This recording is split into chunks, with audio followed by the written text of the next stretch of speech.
agenda for the day. I'm Shafali Koja, and I'm going to be emceeing the event for you this afternoon. Hopefully, you're all able to get in and are able to hear us. If you are not able to hear us, please let us know through the comment box, or you also have the contact details of our organizers. So feel free to reach out to us and let us know. Let me start. And as you know by the agenda, we have a full packed day. So let me start by introducing our first presenter here, who's going to speak on building welcoming and inclusive communities, and that's Uthman Khan that you see on the screen as well. Uthman is a compelling speaker, productivity coach, and a dedicated PhD student in sociocultural anthropology.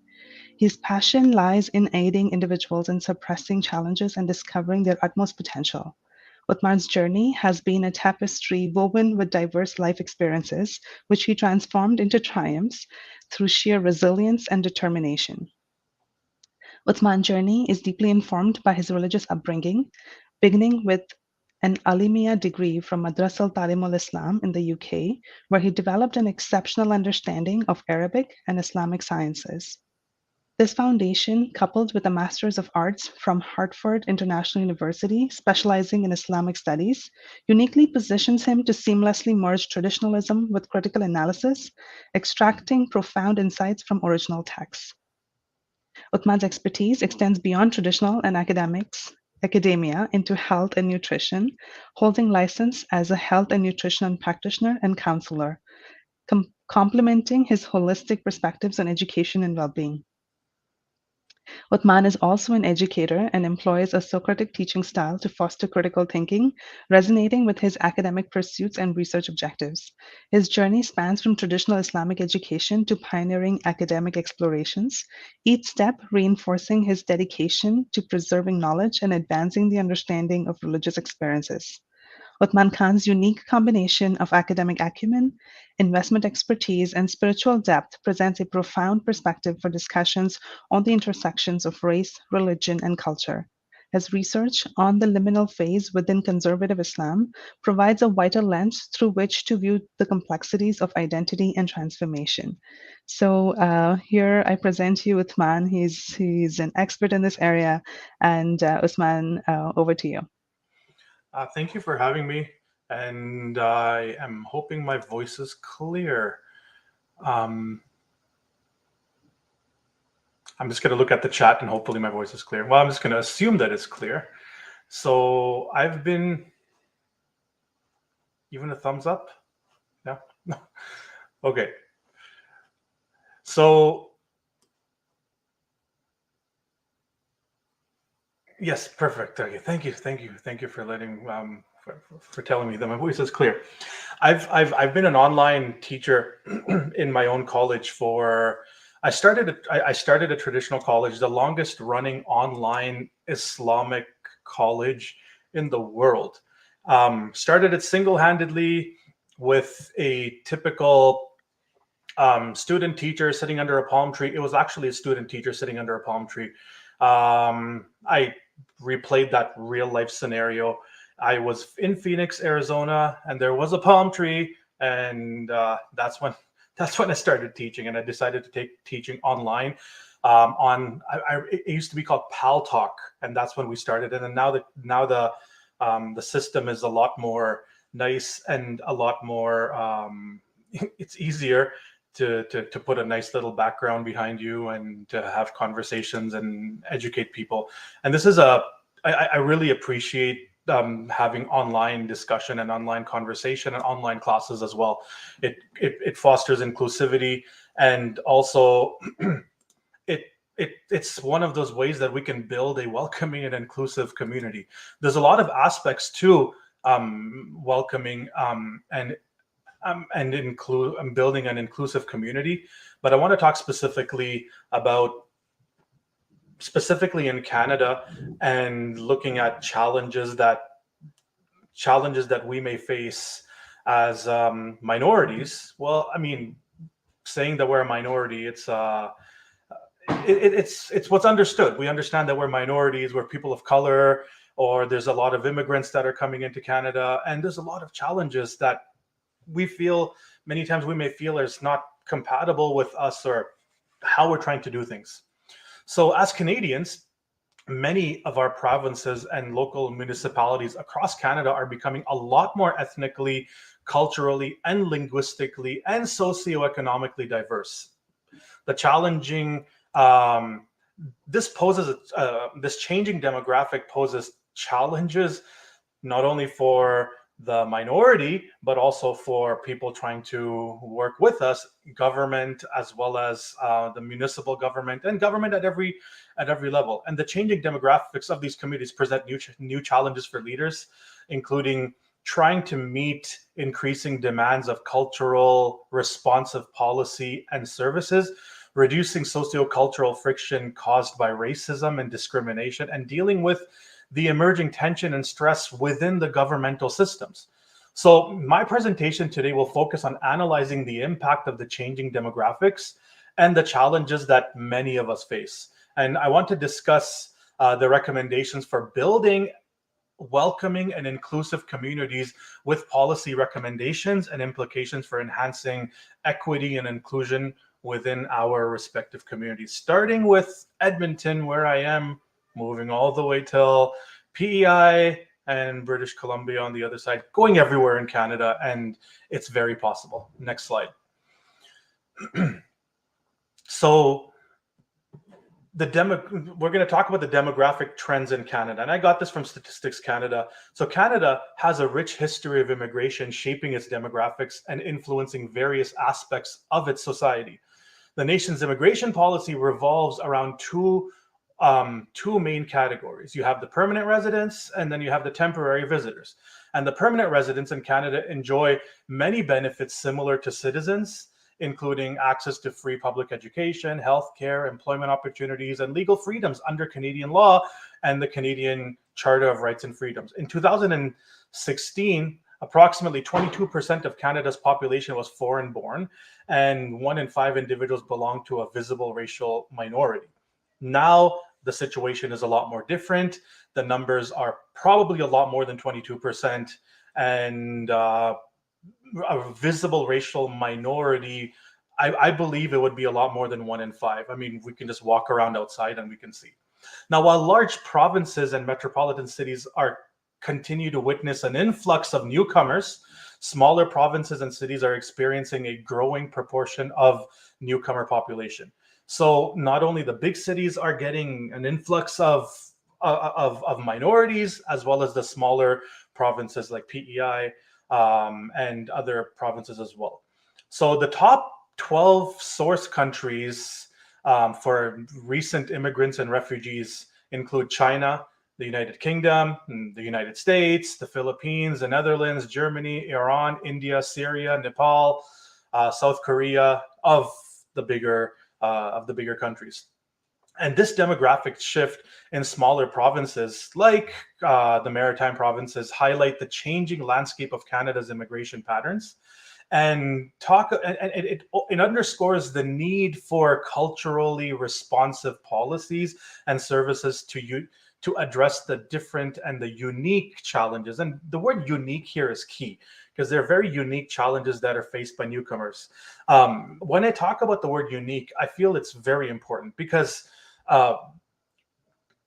many people become very ethnocentric with one idea or one mindset about how society should be, or society should live, or society should act. When you have an influx of minorities or different, or what we would refer, not we would, but what people refer to as others, or people that are not us, they're unique challenges. And if we don't understand the uniqueness of the challenges, we tend to we can't progress or move forward. Next slide. So I want to talk a little bit about some of the challenges, civic challenges over here. So looking at the civic challenges commonly faced by minorities, they are significant challenges and encompass various aspects of their lives, from language barriers to securing housing and accessing essential services. For example, newcomers are often going to encounter language barriers, which can hinder effective communication and integration.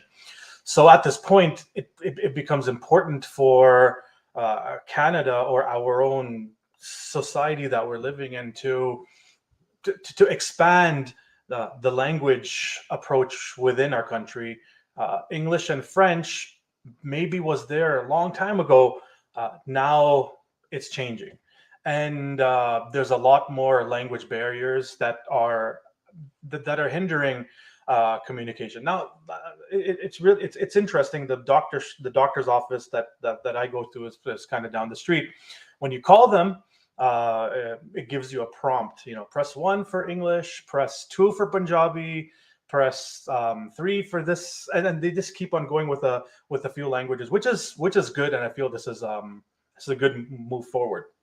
Another point is unemployment and underemployment is a common challenge which is impacting newcomers' economic stability.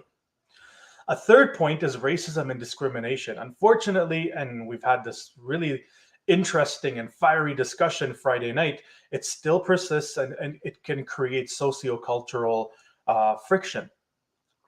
It's sad that in Canada we still have hate crimes based on racism and discrimination that are taking place where it shouldn't be happening. But if it's happening, then something needs to be done about it, and something needs to be done at a policy level, even, and going from a higher level all the way deep into the root of the problem.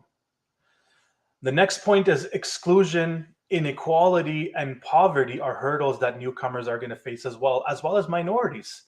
Minorities will face a lot of poverty, and just driving down, was it Grote Drive, kind of getting off on the River Valley, we can see a lot of inequality, a lot of exclusion. Inequality is not something which a person feels. We're able to see it physically, where you have big houses and then you have tents on the street, where you have people treated in a one particular way up front, and you have other people that are completely rejected just for being different. So this sort of exclusion, inequality, and poverty are hurdles that minorities face on a regular basis. Sometimes adapting to a new culture and educational system can actually be very, very daunting as well. Many parents are opting towards homeschooling their children, or when we go into society, we're walking in the shopping mall or we're going to different places, we can see a lot of people probably trying to adapt to the Canadian culture, whatever the Canadian culture is, and trying to adapt, and working with the education system can be extremely daunting, can be hard, can pose problems. Another point is securing quality housing, accessing healthcare and legal services, and transportations are practical challenges that minorities encounter on a regular basis. And all of you probably have a lot of examples of these examples as well, where um, certain areas, and I'm just reflecting on Edmonton and Calgary, certain areas are focusing on one demographic. You can hear conversations about exclusion, conversations about discrimination happening within the language. Accessing healthcare, just I can tell you right now, about 2 hours ago, someone really close to me who is a minority contacted me, basically asking for help. They just wanted me to listen to them. And the conversation was happening. They got into a car accident. And when they got into a car accident, both the husband and the wife, they were elder. They lost their they both passed out, and they didn't remember what happened. Like they came, like, about 2 months later.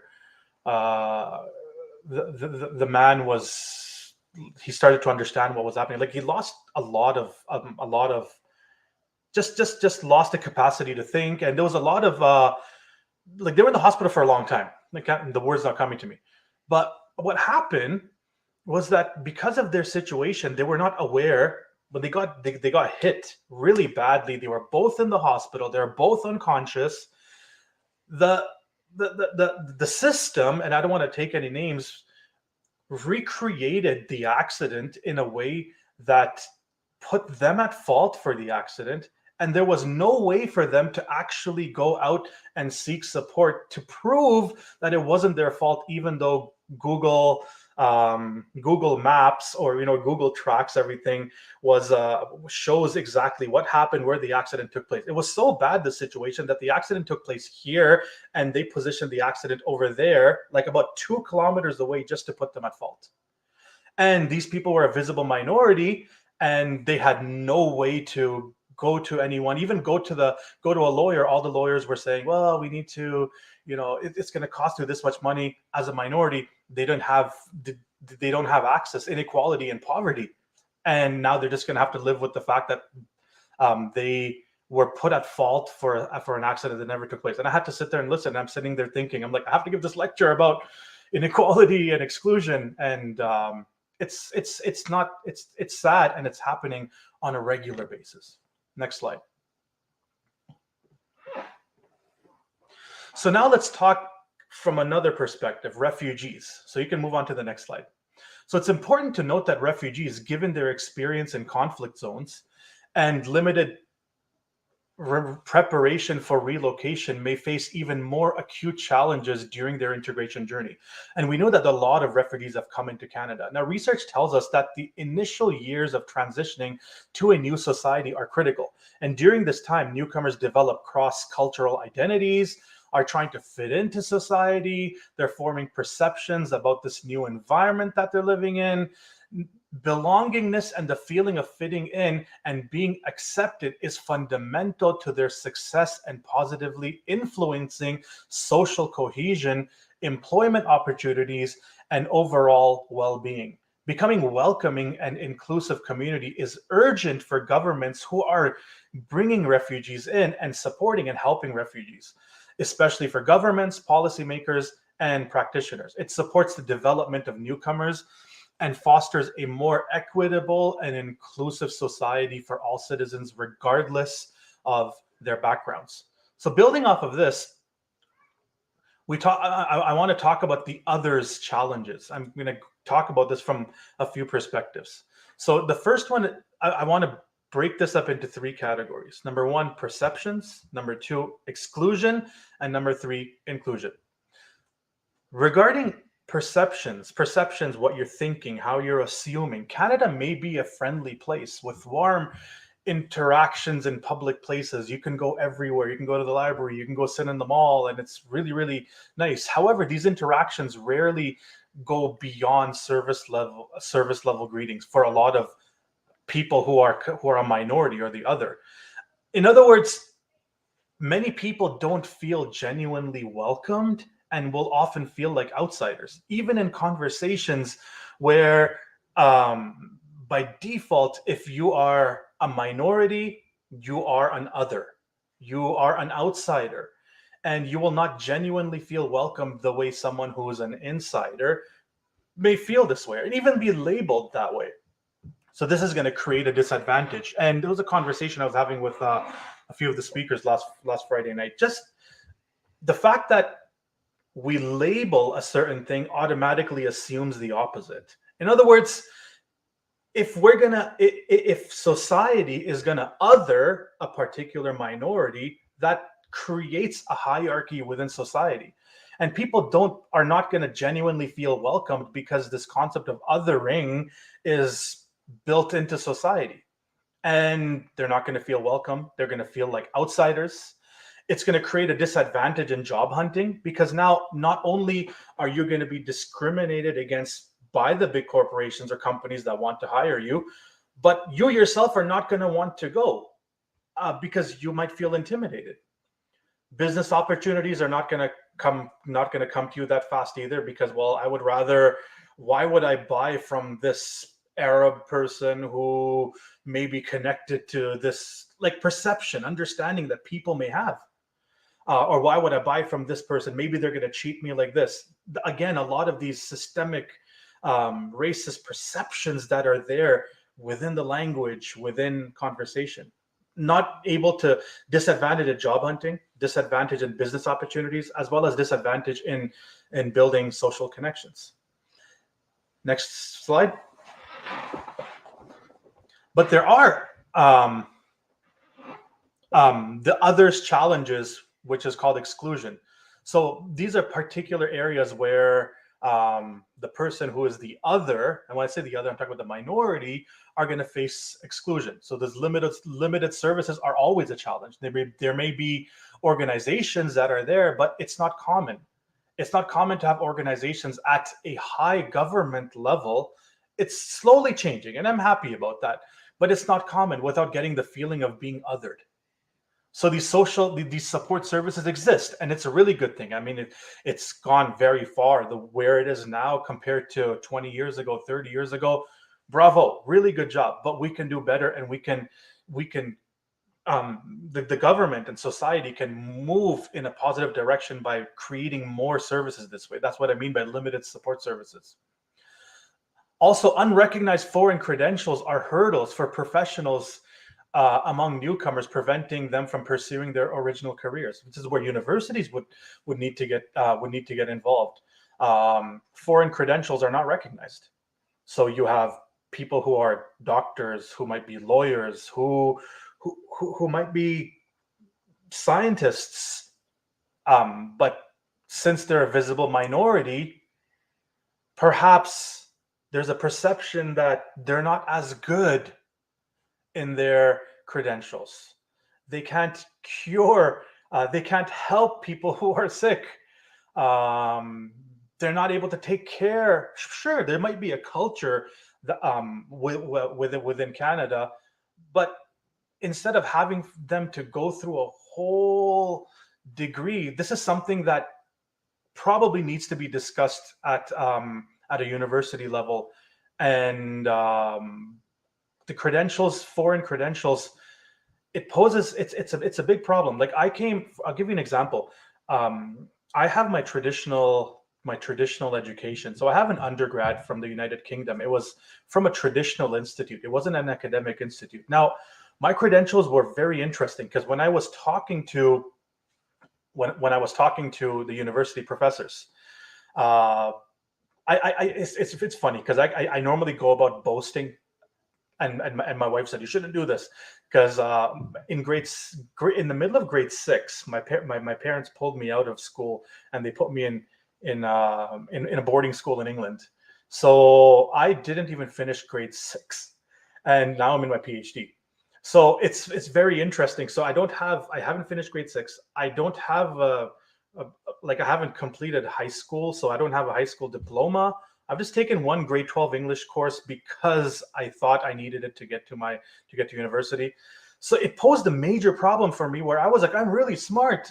I finished my Master's of Arts in Connecticut. It was a liberal arts college, and they accepted me because it was a religious college, like a seminary. They accepted me with my traditional degree. But when I came to the University of Alberta, they were having a hard time trying to make sense of my degree. They're like, no high school, no undergrad. Like how? Like what's going on? And the department, they were like, okay, he's really smart. Like he's got a 3.9, 4.0 GPA from his master's. So there's a sort of discrimination that I felt for two reasons. Number one, for being old, because I went back to school in my 40s. And number two, for just not having a traditional background, normally just going through the system. Well, okay, you finished your high school, click. You have your undergrad, click. Here's a GPA is pretty good, click. Over here, it's just like, this guy didn't even finish grade 6. How in the world did he get his master's? So unrecognized foreign credentials are huge hurdles, and I'm an example of that. But after a lot of work, I went in and I decided to enroll myself as an open student, and I enrolled myself as an undergrad in my 40s with the master's. I went back and did my undergrad. Not just did my undergrad, I was in my first year of my undergrad. I started taking all the courses that I wanted to take. I probably finished more courses in like sociocultural anthropology at a beginner and an advanced level than a lot of students. And then I put in my application for my master's, and I got rejected. Oh, I was feeling so down. I was like, what? But like, I've done so much. I'm so good. And I talked to the professors, and they said, apply for your PhD. And I'm like, I got rejected for my master's, and I should apply for my PhD. Bravo, good job.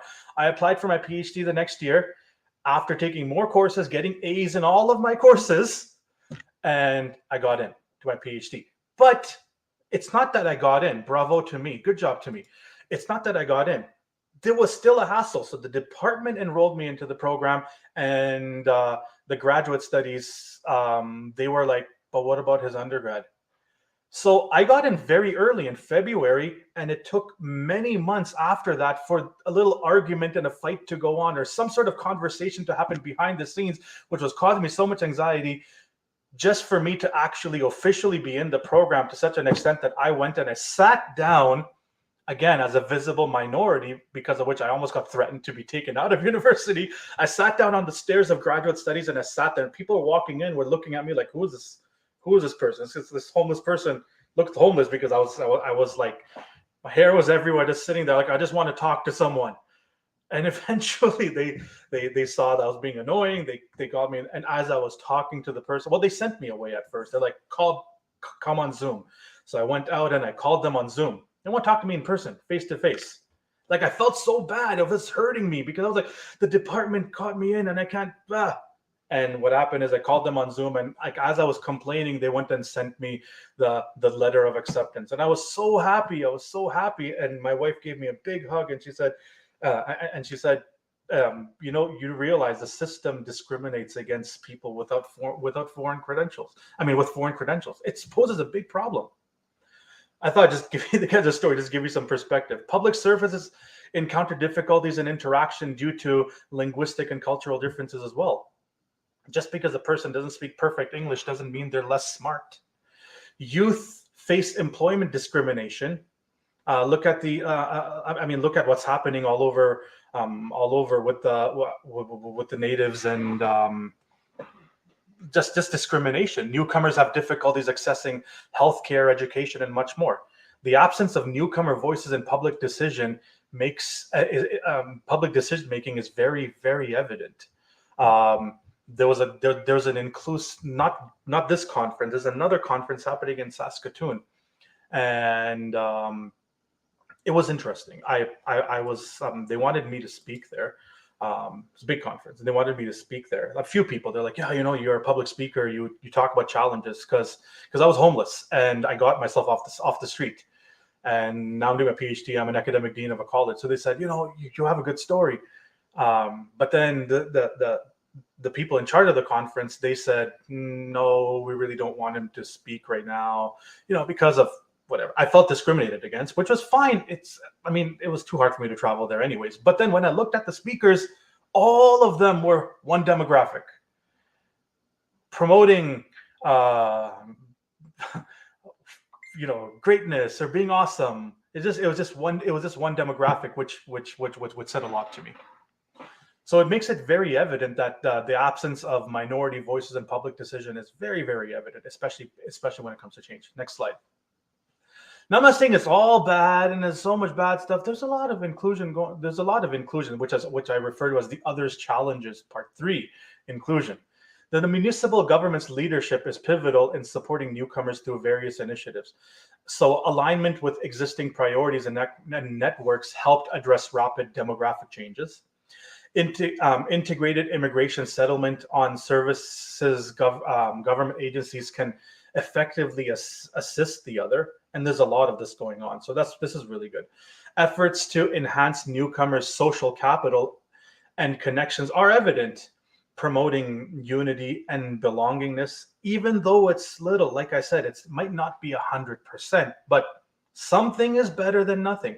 And there are initiatives to reduce racism and discrimination, fostering community awareness and understanding. Again, like my reference would be, when I go out in the world, I see multiple minorities around me. And again, now calling it a minority, I'm thinking twice. I'm like, it's actually a majority now. In the university, I was really appreciative of the departments who fought for me to get in, because there was a systemic discrimination within the system that was stopping me from actually just trying to seek some knowledge, get some education.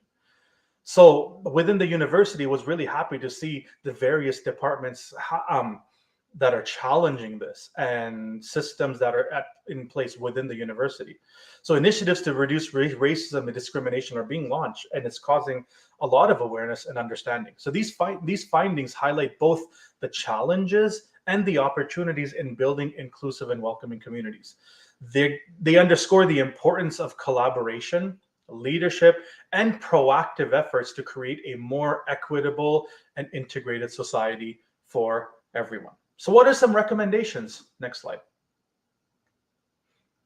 Actually, the one after that. So, so let's start this building process. As you know, I have kids, and these are the best blocks for kids because it doesn't hurt your feet when you walk on them. All parents understand that.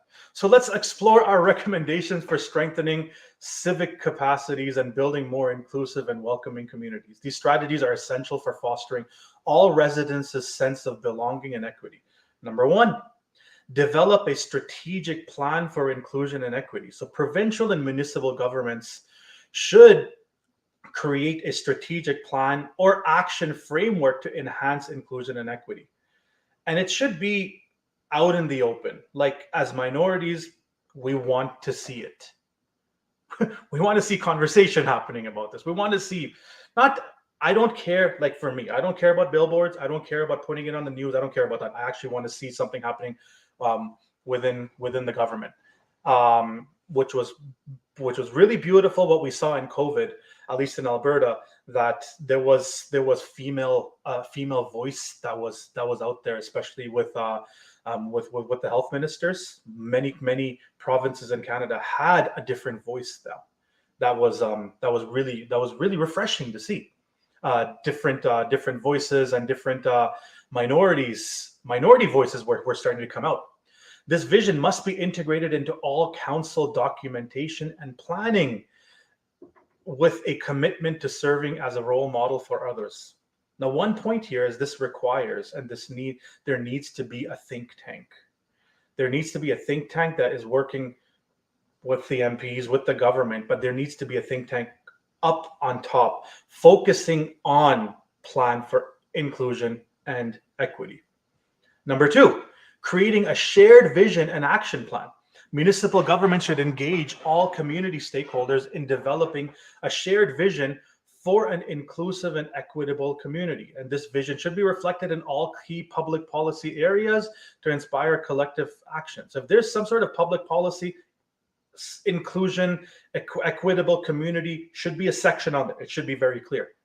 Number three, strengthen local ownership and community partnership. So encouraging partnership among various stakeholders, including governmental organizations, public institutions, nonprofit organizations, businesses, and community members.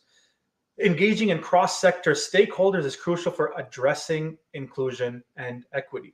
Number four, work to promote inclusion and equity. So provincial and municipal governments should incorporate mandates for inclusion and equity into public policies and governance structure. So building a supportive network based on a sense of common cause is essential for achieving this goal. Common cause. Remember that. Common. Very key word over there.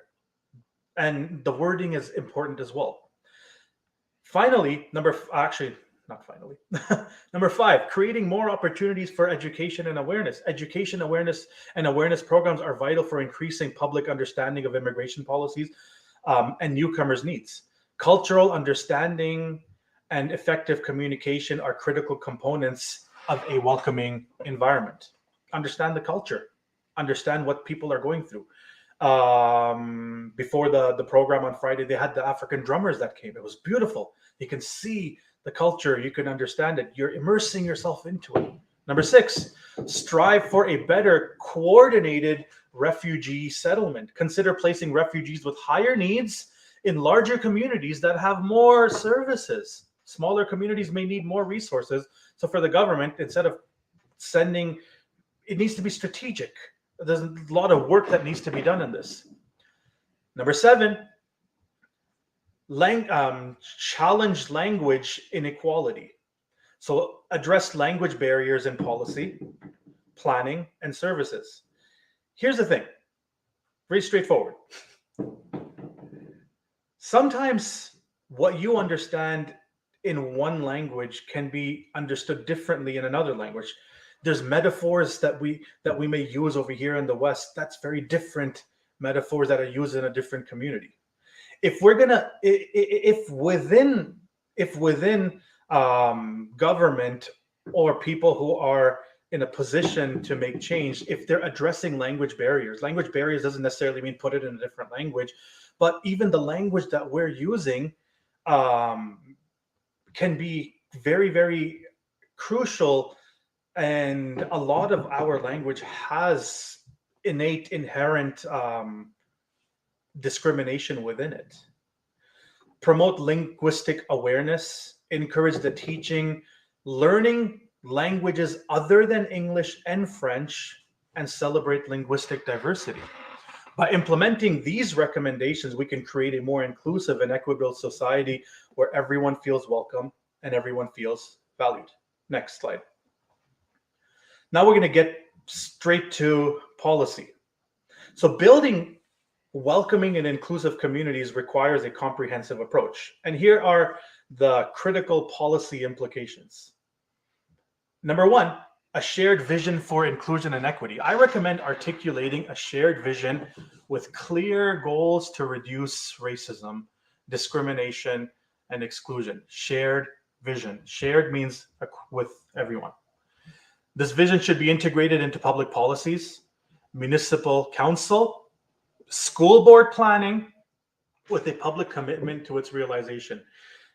As an academic, a lot of work is being done, but it's being done at a research level. I mean, it doesn't make sense that you have a book, everything is written in a book, and it goes and stays on a shelf and gathers dust. That's not going to make any change. We want to see change, and we want to see this urgently. What needs to be done, if you are an academic, is take the knowledge that you have, take the research that you're doing. And if you're not an academic, pick up and read this research and implement it. Go back and look at public policy, look at school board planning, look at the, read the various documents and with a critical eye, and start to analyze, and I won't say recreate, but just alter it to be more inclusive, to have a shared vision for inclusion and equity. Number two, collaborative frameworks for strategies. Policymakers should develop a collaborative framework for strategies that promote inclusion, equity, and reduce racism and discrimination. This can inspire all community stakeholders, all community members, to contribute to these shared goals and encourage partnership among various sectors. Number three, meeting newcomers' needs. That's huge. Policymakers must address the diverse needs of newcomers. I mean, think about it. If you don't know the needs, how are you going to address it? So you better know the needs so that you can address it. I'm so passionate about this, including shelter, including medical services, including employment support, including social integration, which is huge. Social integration. If we are forcing othering to take place, then the other becomes a threat. If we're not going to force othering to take place, if we're going to allow social integration, then the other will not be a threat. If the other is just going to be someone who's not me, that's just like me. Efforts should be made into to identifying and bridging gaps in available services, especially in transportation, especially in housing and language learning. And number four, addressing systemic racism. Systemic racism should be addressed through public awareness campaigns and educational initiatives, starting with schools. If we can't change it at our level, then we're going to change it for our children. We're going to change it for our children. Collaboration with government and nonprofit organizations, collaborations with universities, collaboration with media is essential to share and to understand these challenges in order to share and combat, not share, but really combat racism. Next slide. The final point here is the municipal government. The key implications for municipal government when it comes to building building welcoming and inclusive communities. Municipal governments play a crucial role in shaping the local environment, and their actions have a significant impact on the lives of newcomers. So let's dive into the implication for municipal governments. Number one, take leadership. First and foremost, municipal governments must take on the leadership role in this endeavor. If they don't see the problem, you can't address the problem. Go and talk to different cultures, talk to different minorities, go sit with them, understand them, talk to their elders, learn from them, listen to their music, listen to their stories.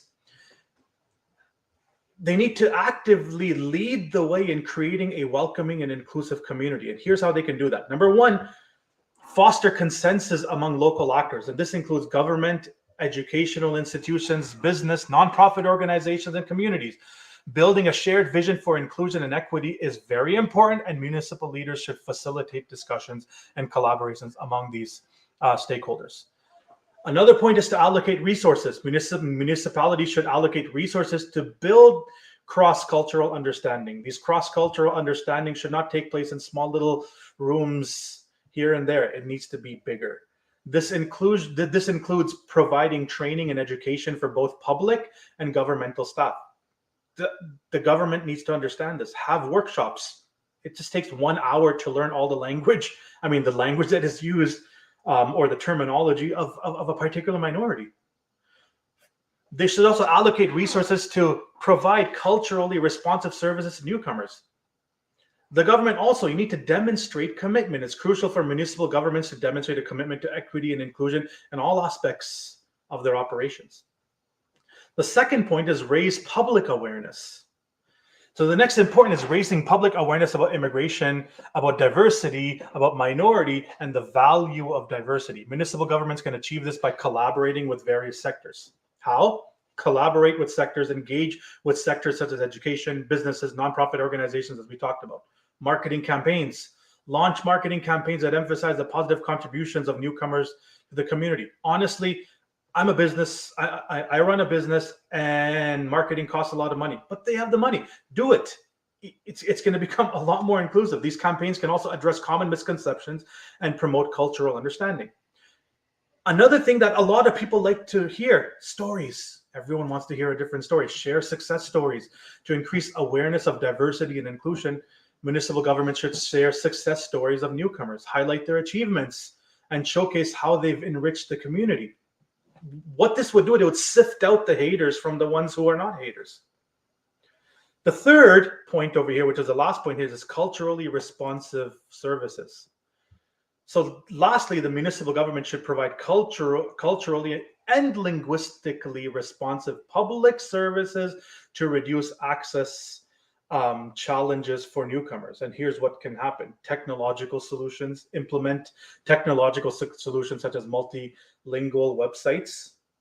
So just look at the demographics that are there in your locality and put translation. Google Translate shouldn't be the only place where a person needs to go and copy, paste, and put it over there to be able to. No, it should be done from within.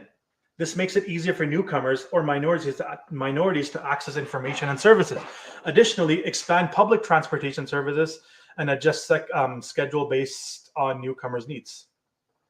I'm just thinking like a minority Muslims, they pray for 5 a.m. in the morning.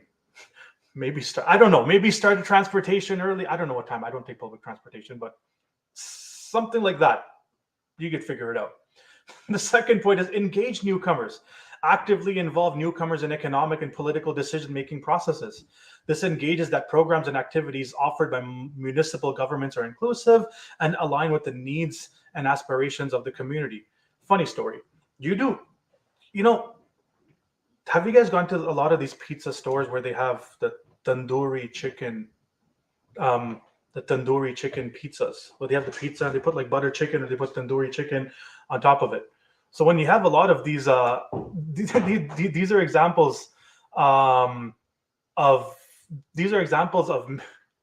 integration. It's just a funny example over here of integration. So engaging newcomers. I mean, the pizza shops have done it. You don't think anyone else can do it? So this ensures that programs and activities offered by municipal governments are inclusive and align with the needs and aspirations of the community. So in conclusion, the municipal government plays a pivotal role in building and welcoming inclusive communities. And by taking a leadership role, raising public awareness, and providing culturally responsive services, they can contribute significantly to the success of these communities. So, as Canadians, just to recap again, it's important that we understand that many of our provinces and local municipalities across Canada are have a lot of minorities and are becoming ethnically, culturally, linguistically, and socioeconomically diverse. And if we start to understand this, we can start to focus on analyzing the impact of this changing demographic and the challenges that the minorities and a lot of us face. And this can help create and enhance equity and inclusion within our communities. That's my time. Thank you very much. Um, thank you very much for this. And I know you guys have another conference, plus I need to step out anyway. So if Okay. you have any questions, I'm here for the next 2 minutes. So we're good. Okay. So, Utman, there are a couple questions in the chat. I'm not sure if you've had a chance to look through that.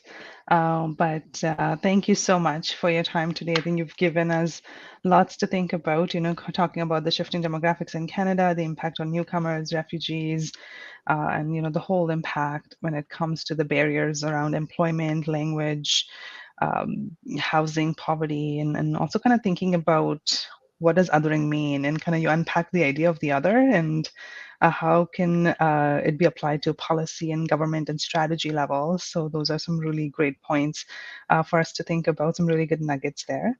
Are there any questions that you want to take on right now? Do you have time for I'm, if that's no I'm comment? I'm looking at the questions over here, and I think like there's a good question here. How do we go about finding the most qualified candidates, defining equity, and how to implement that? These are really good questions, and I, I mean they're loaded questions. When I say loaded questions, I feel like there's no conversation happening about this. Because there's no conversation happening about this, there's a very small conversation. It's hard to probably. I'm just kind of going up here. It's hard. If I had to find someone, I would go to the university and talk and build a panel of university professors. Not because I'm in university, but that's just my culture where I'm in university, and where you get to researchers and sit down and start including people who are people who are in the field of knowledge and education from various departments. Get sociologists, get anthropologists, get historians, and really tackle the topics. And based on this, we can probably find really qualified candidates. Plus, if we open up the floor and we're saying we're looking, just like someone puts out a like an ad where we're looking for people who have this expertise or that expertise or this type of knowledge. I mean, just opening the doors can get people to come in. So I'm just looking. I think that was probably the only question there. But you know what? I said this is a really good pan. Like this would be a good question to to get multiple answers by. Have some sort of panel on this point. But I wanted to really highlight just about creating equity and the challenges that we have or we're seeing that are not being talked about and that should probably be talked about.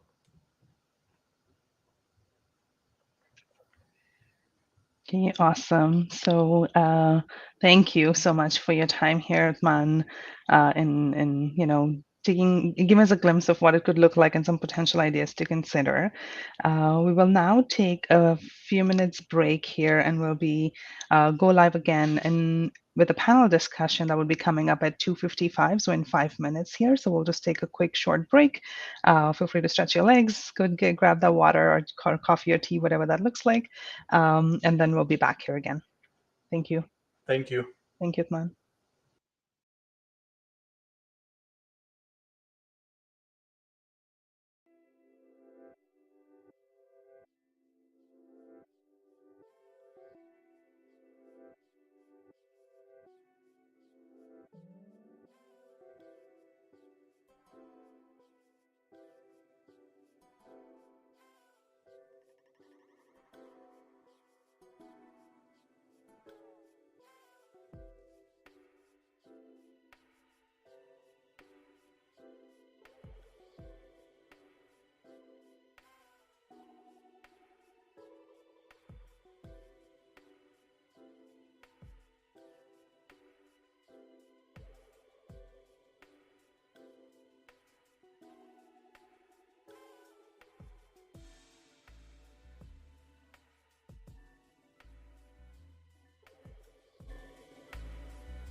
Welcome back.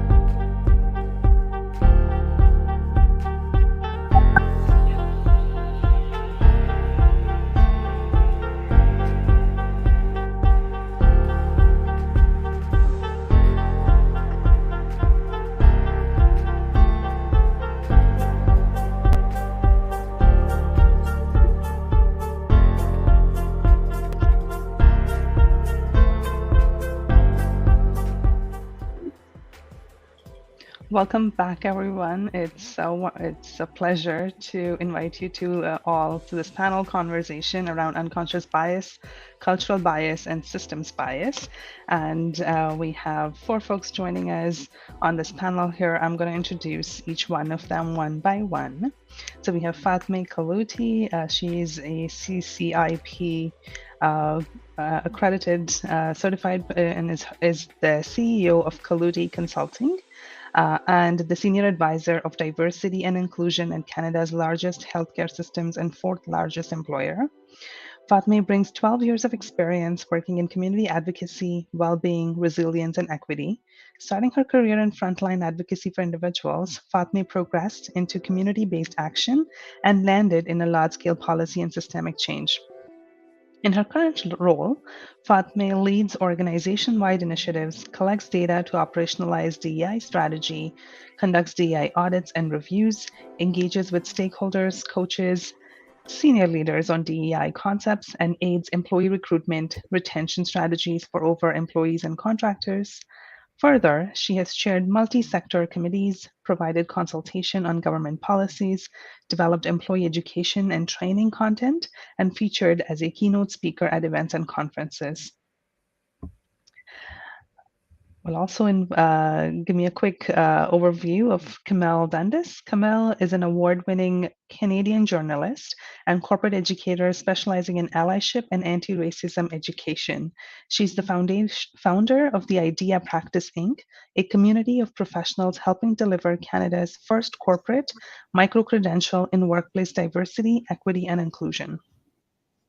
Kamel's professional background is in TV journalism, where she spent a decade as a producer in some of Canada's largest newsrooms. She went on to co found Canada's leading Black online magazine, the award winning byblacks.com, where she still serves as the editor in chief. And through keynotes, workshop series, and program implementations, she led challenging and solution based conversations at global companies such as Google, KPMG Financial, AstraZeneca, and Hyundai. So, welcome, Kamal, on the panel here.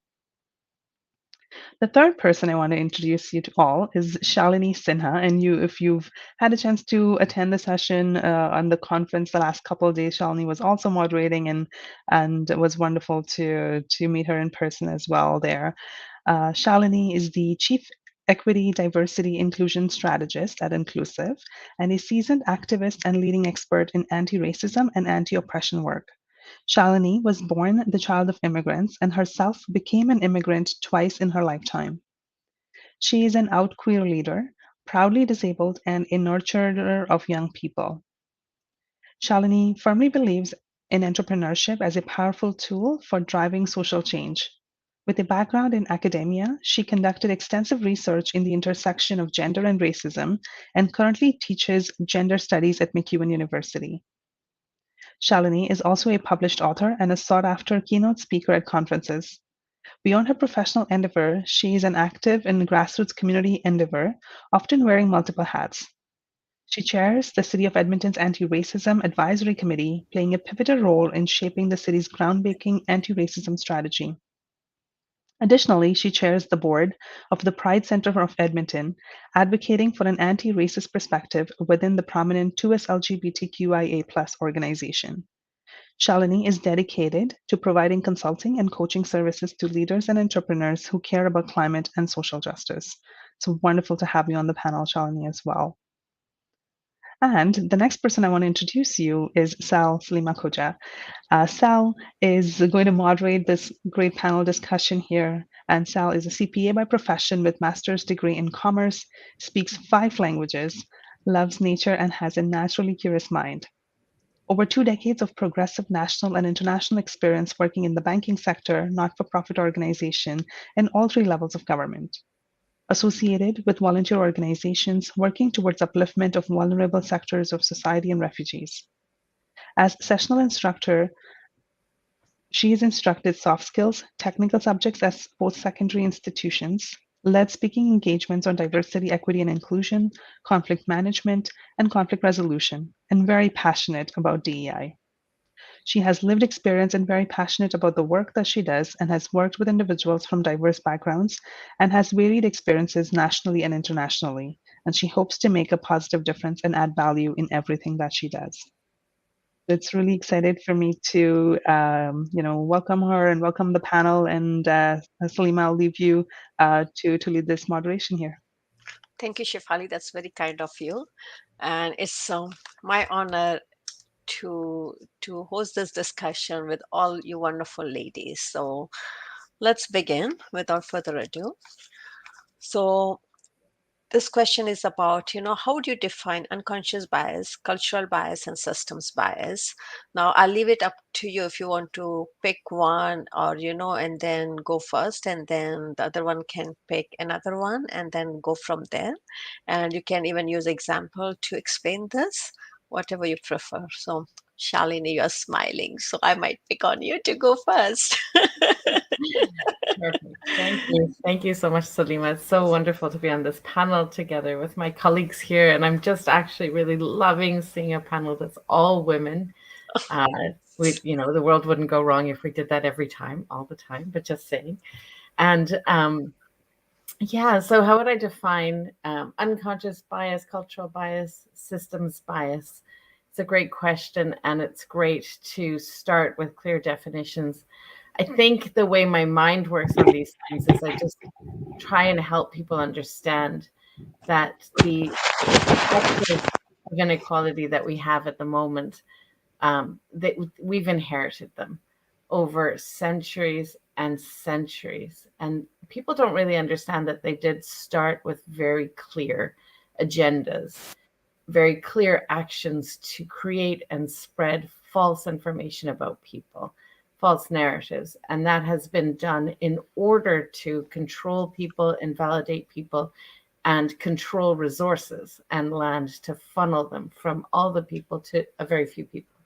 So it's very economic based. And I feel like once people understand that this has been intentional, based on false ideas and happening for centuries and centuries, so much so that we don't really realize anymore what was the original agenda, what was the original message, and it's handed down to us, and it's hurt us so much. So it's handed down from parents to children over generations because the parents got hurt by the system, handed it down to their children.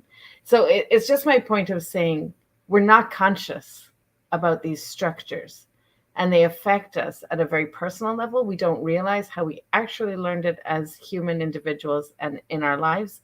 It affects us at our culture level because we don't realize how our cultures were shifted and shaped. And so we have specific worldviews that do feed some of these ideas.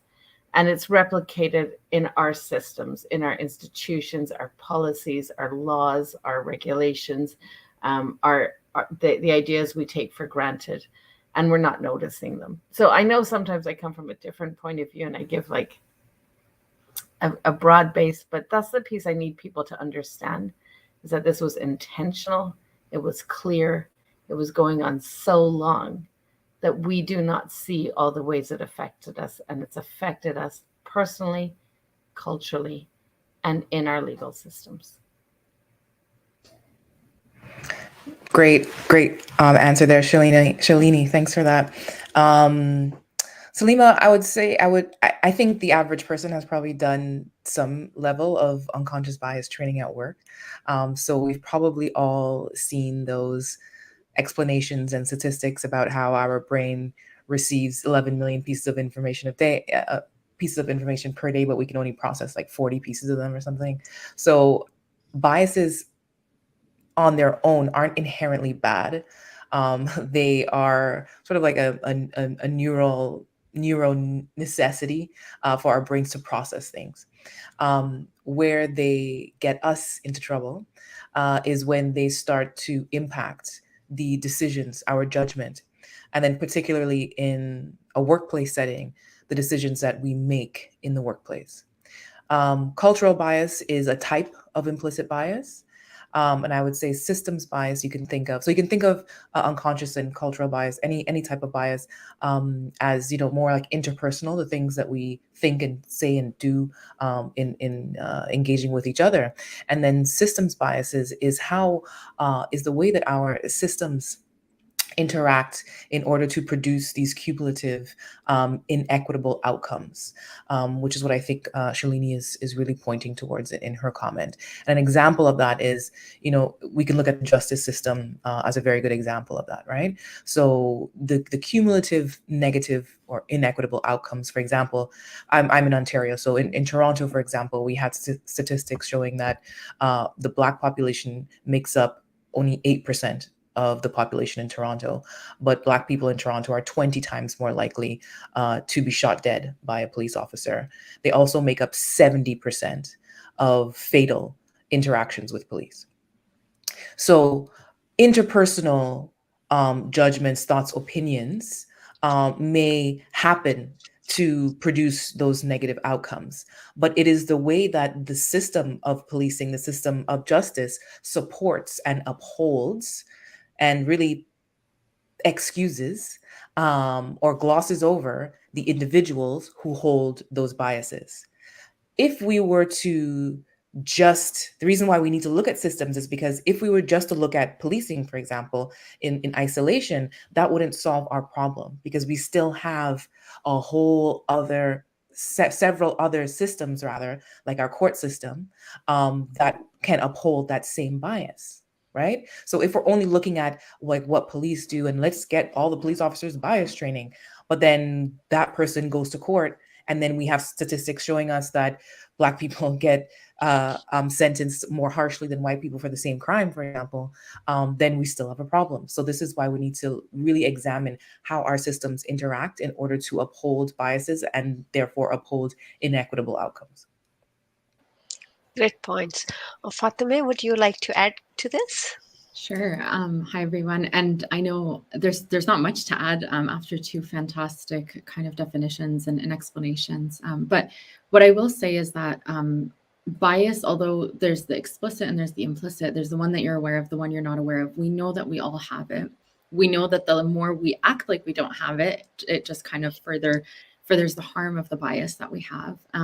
But what I will say is bias as a whole is extremely dangerous and extremely harmful in the sense that it's hard to dismantle and it's hard to get support when you're dealing with it. So if you're dealing with bias in your place of work, for example, oftentimes when you raise the red flag, you ask for support, you identify the bias, the response usually is probably dismissive. It's probably being told that you're reading into it, you're playing a race card, you're playing whatever other card, and you're dismissed very often. Whereas if it is something that's a little bit more openly discriminatory, such as a slur, for example, you might get a little bit more support. People are a little bit quicker to stand behind you and support you. And so what makes bias so dangerous is it's this kind of, it's a very silent issue that doesn't get a lot of support. In our modern workplaces in 2023, the majority of discriminatory issues people face at work are a result of bias and microaggressions. It's usually not the explicit stuff that we hear about, those stories with the slurs, and not to say that those don't happen, and they do very often. Unfortunately, there is a lot of workplace harassment and violence as well. But the majority of things that people experience on a day-to-day basis are embedded in those biases. And those are the ones that are the hardest to get support for. So, that's what's really dangerous about bias. And that's how it continues to perpetuate in our systems, in our workplaces, in our interactions with clients, especially when we're working in positions that we're serving vulnerable populations. That bias continues to impact people. I'll just comment that it actually goes beyond even just our criminal justice system. We know that law enforcement has this issue. We know that our courts have this issue, but it also goes beyond that into our communities, into our schools, into our social work programs. There's so much bias that's embedded in the work that we do with the most vulnerable populations. And these are people who come in with great intentions. You want to be a teacher, you want to help children, you want to be a social worker and help families. You come in with these great intentions. And if those biases aren't addressed, those intentions, no matter how good they are, don't stop harm from happening if those biases aren't addressed. So, just really thinking about what is the harm, and how far does the harm of bias reach, and what are we doing to unpack that and undo that? What are we doing to constantly unlearn and relearn? I will be the first to put my hand up and say, I have bias. Everybody has bias. I still have bias. I'm still unlearning. I'm still relearning. And if we're not in a constant state of challenging ourselves, challenging our biases, then that's where we failed ourselves. And even us as the D&I experts, we are always in the state of learning. We are always in the state of addressing our biases. We are always in the state of correcting ourselves. Nobody ever reaches that full level of perfection where bias doesn't affect them. And as long as you're in that active state, you're in that right direction. If you are at a state where you feel like you don't have bias, that probably is a sign that you've got some work to do. Wow, great perspectives, wonderful perspectives. No, we would like to hear about your personal experiences with these biases. And may I request Camille, if you could go first and share some of your experiences with these biases and how you dealt with these, how you addressed, and if you were to go back and look at it, would you change anything? Is there anything you would have done differently now? 100%. And yes, to your question about what I would change, what I would do differently. And I'm always very transparent about the way that you handle these things, the way that you respond to these things is really very dependent on quite a number of things. Where you are in your career, your economic status at the time, how much you can afford to lose from speaking up. My first interaction or experience with systems of bias really came right after I graduated university, and was invited to a job that I felt I was qualified for straight out of university, and I was really happy to start this program at this national television network straight out of school. And my professor said, hey, they choose 2 students a year, the highest performing students, and you and so have been chosen. I'm like, fantastic. So I go start the program, naively, innocently, trying to put my best foot forward.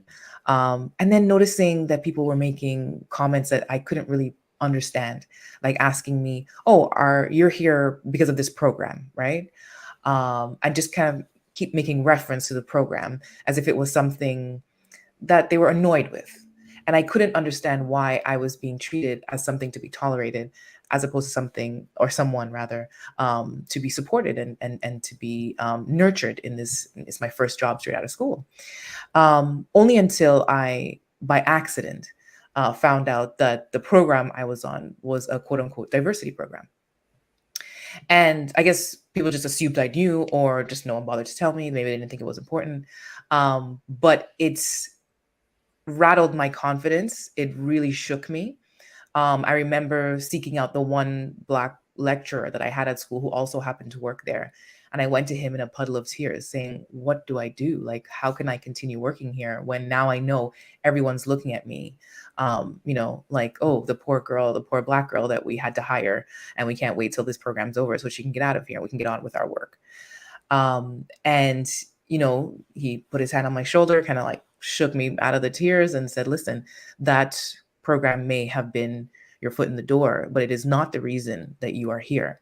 So get back to work, go downstairs and show them why you are here. And I would like to tell you that, that pep talk changed my life. I was glad and grateful to have him there, but it took me years to rebuild that confidence, years to truly feel like I belonged in a newsroom. It impacted the way that I did my job because I tried as best I could to distance myself from my Blackness, from my community. I would not pitch any stories from my community. I would laugh along at racist jokes in the newsroom. I did as much as I could to distance myself, to be a good Black person, the Black person that everyone is comfortable with. I would say that experience is what molded that for me. And until a couple years later, when I just simply had a rude awakening that no matter what you do, you're Black and people are going to see you that way. And so you better get used to it. And guess what? Own it. Love it, live in it, and stand up for it. And that's when I changed my perspective and got more embedded in my community. And that, in my opinion, made me a better journalist, a more authentic journalist. But that is how I was introduced to the reality. Once I walk in here, based on how I look and based on how I got here, people are going to make certain assumptions about me based on the biases that they have. And therefore, I have to do extra, or I have to do lots of different types of gymnastics to get them just to see me as their peer, as their equal. So it is, people might scoff at the word biases and microaggressions and think, toughen up. But it certainly has deep, devastating impacts, not only on the people experiencing it, but we have data that backs up that it impacts how our workplaces, the demographics of our workplaces, and the sense of belonging and the output, and also the bottom line of companies. We have data now showing us that these things make a difference. Oh, no, great point. So you try to fit in, and then when you look back, you said, no, I can be authentic and I be myself. So no, that's great, Camille. Thank you. Fatme, would you like to share your experience? And what was your experience? And if you look back and you want to change something, what would you like to change something based on your experience? Yeah, I'm thinking about where I want to go with my comment, just because I have a few thoughts to share. And thank you, Camille, for sharing what your experience is. And there's parts that I completely resonate with.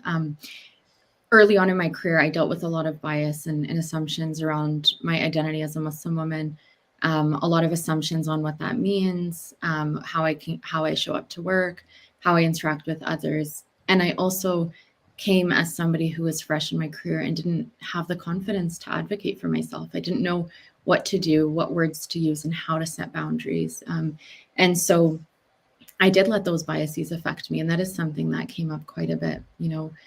What's on my mind as of late is the bias around censorship and what we can speak about. And very similar to what Camille had shared of, you have to avoid certain topics so that you can fit an image in a box so that you're not going against the expectation or the norm. And this is something I struggle with quite a bit, and especially right now. I'm a Palestinian woman.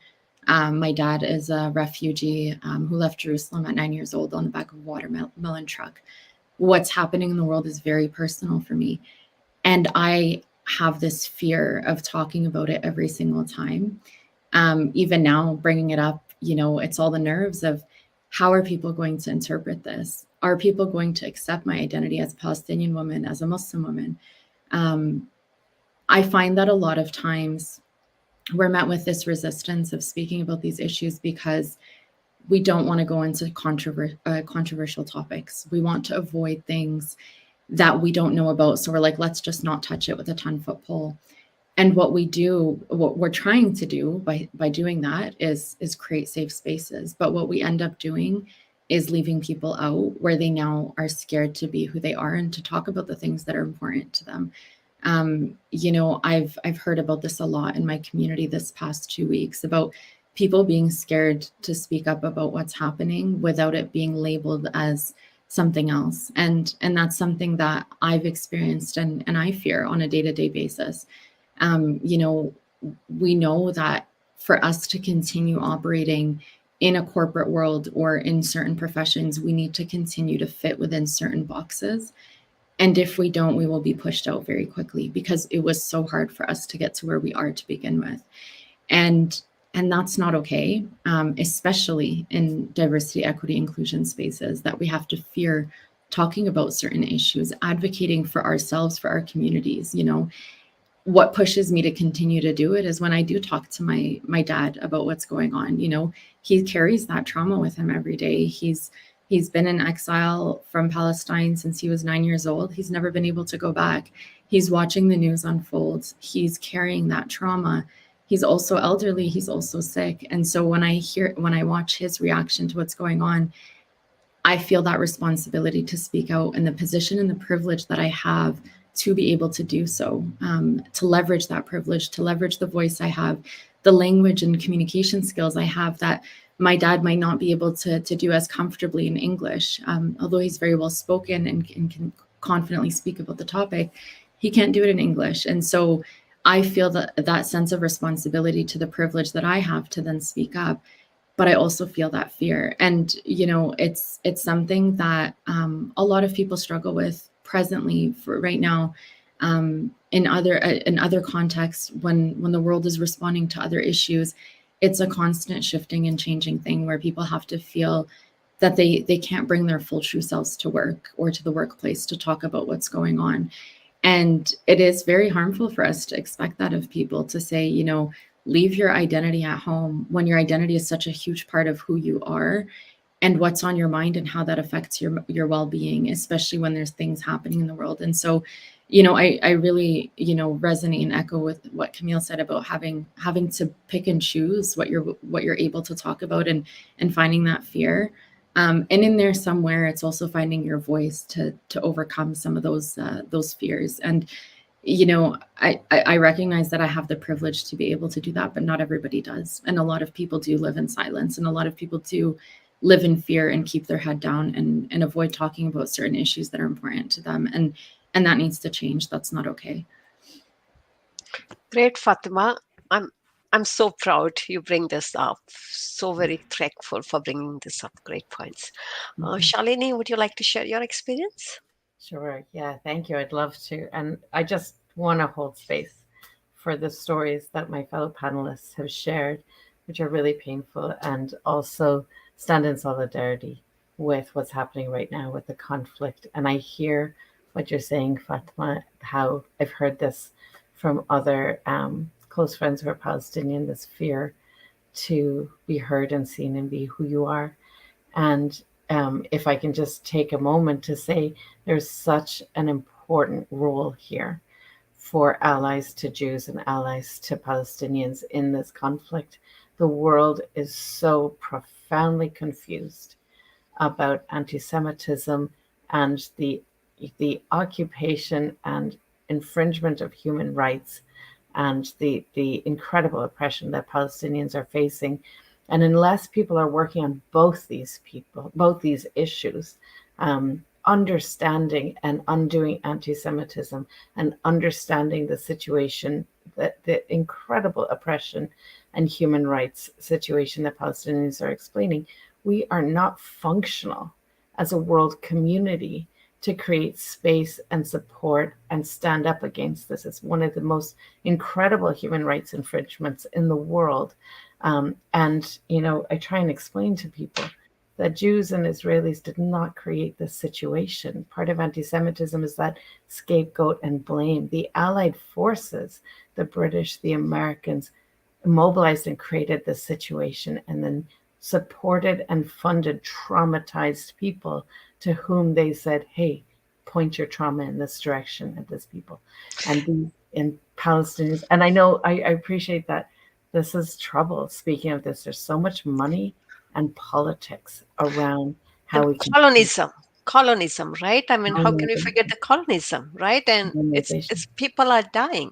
Like, think about that. Like, forget whether it's Israeli or Palestine. People are dying. It's human issue.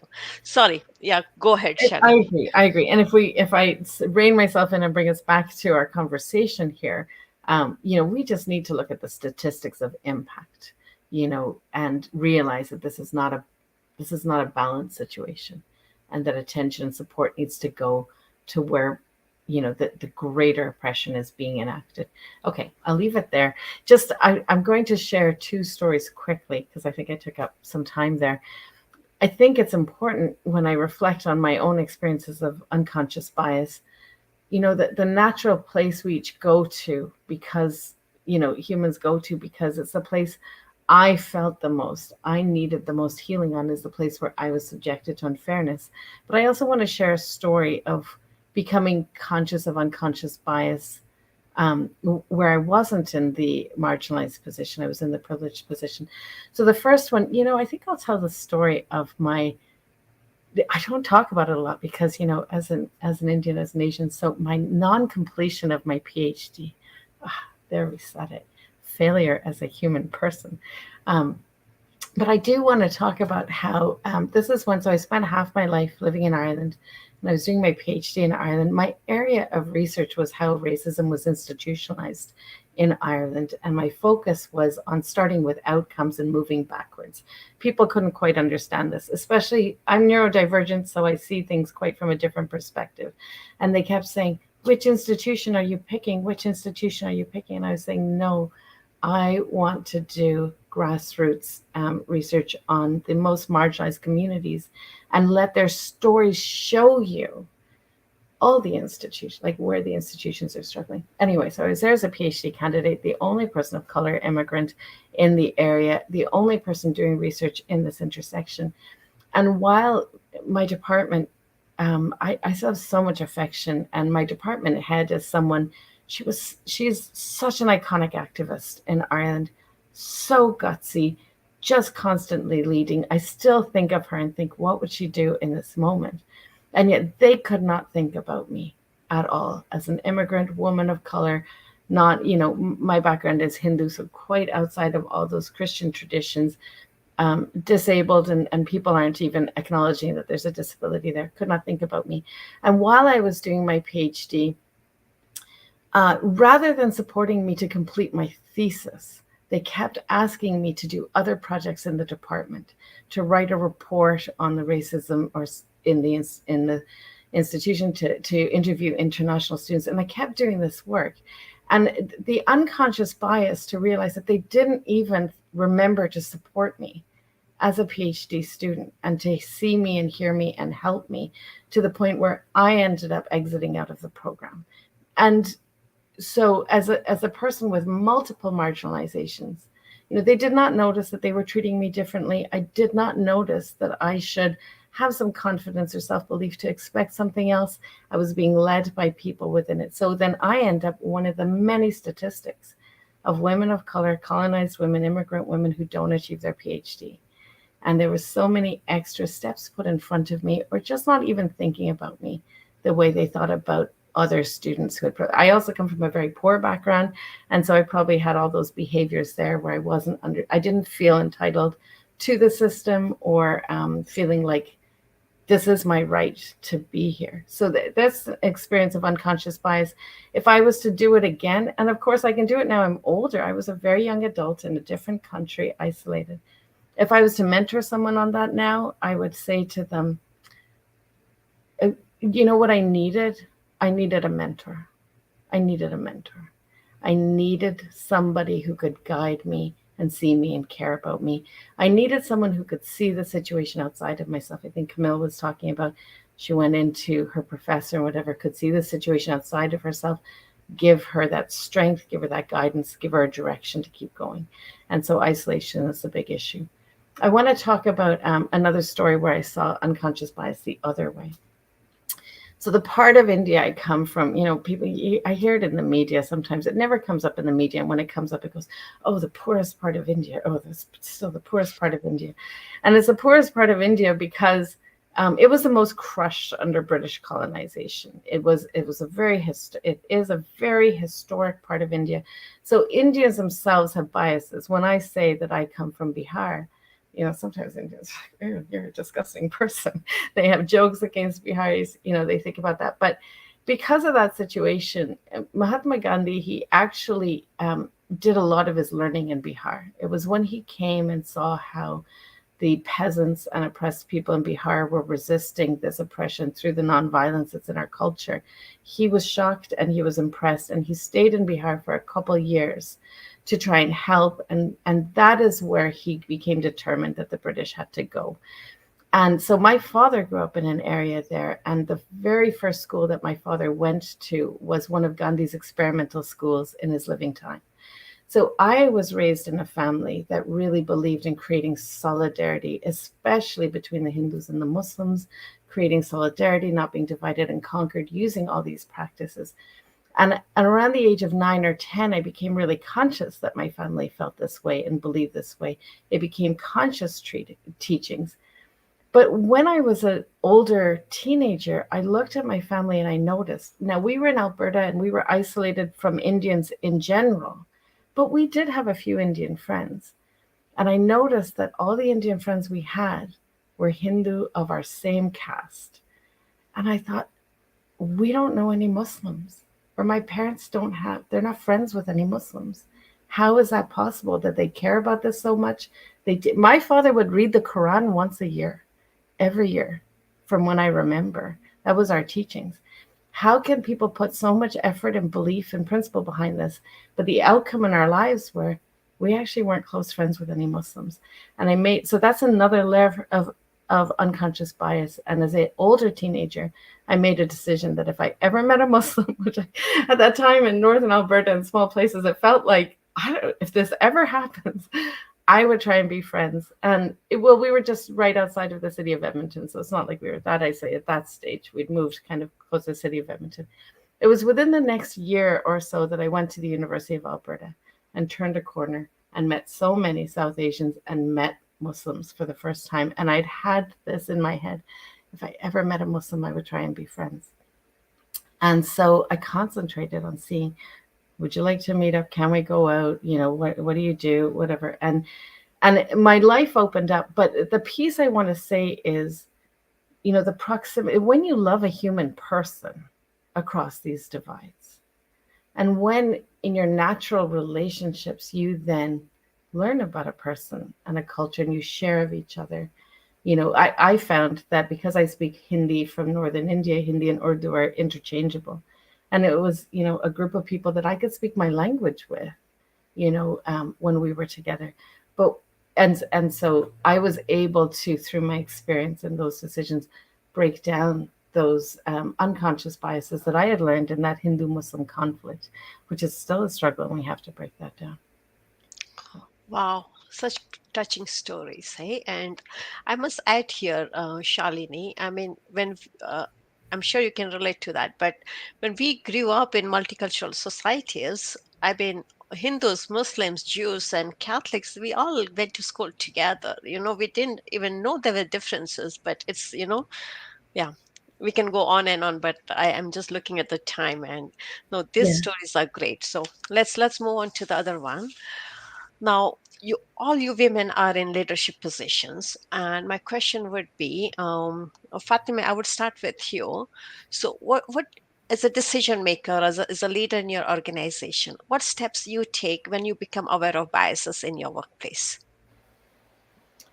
I don't know if it's becoming aware of biases. I think they're always present. So I think it's just more of a state of being aware and being proactive and restructuring what's within my realm of control to ensure that we're removing the biases. And so, for example, if we're creating a form or a policy or some type of document, are we ensuring that we're going back and reviewing it to ensure that there's no bias embedded in the way that the form or the document or the process is approached? And so it's really less about becoming aware and more of recognizing the state of being, and then undoing is really important. Now, when it comes to an interaction and I'm noticing that there might be, some indication of bias in that interaction, I try to open or approach it as openly as I can so that my own biases and interpretations of what I think is happening are not influencing what is factually happening or what I'm certain is happening. And so I try to remain open and curious. I ask open-ended questions. I clarify, if it's a comment that was made, I clarify what was meant by that.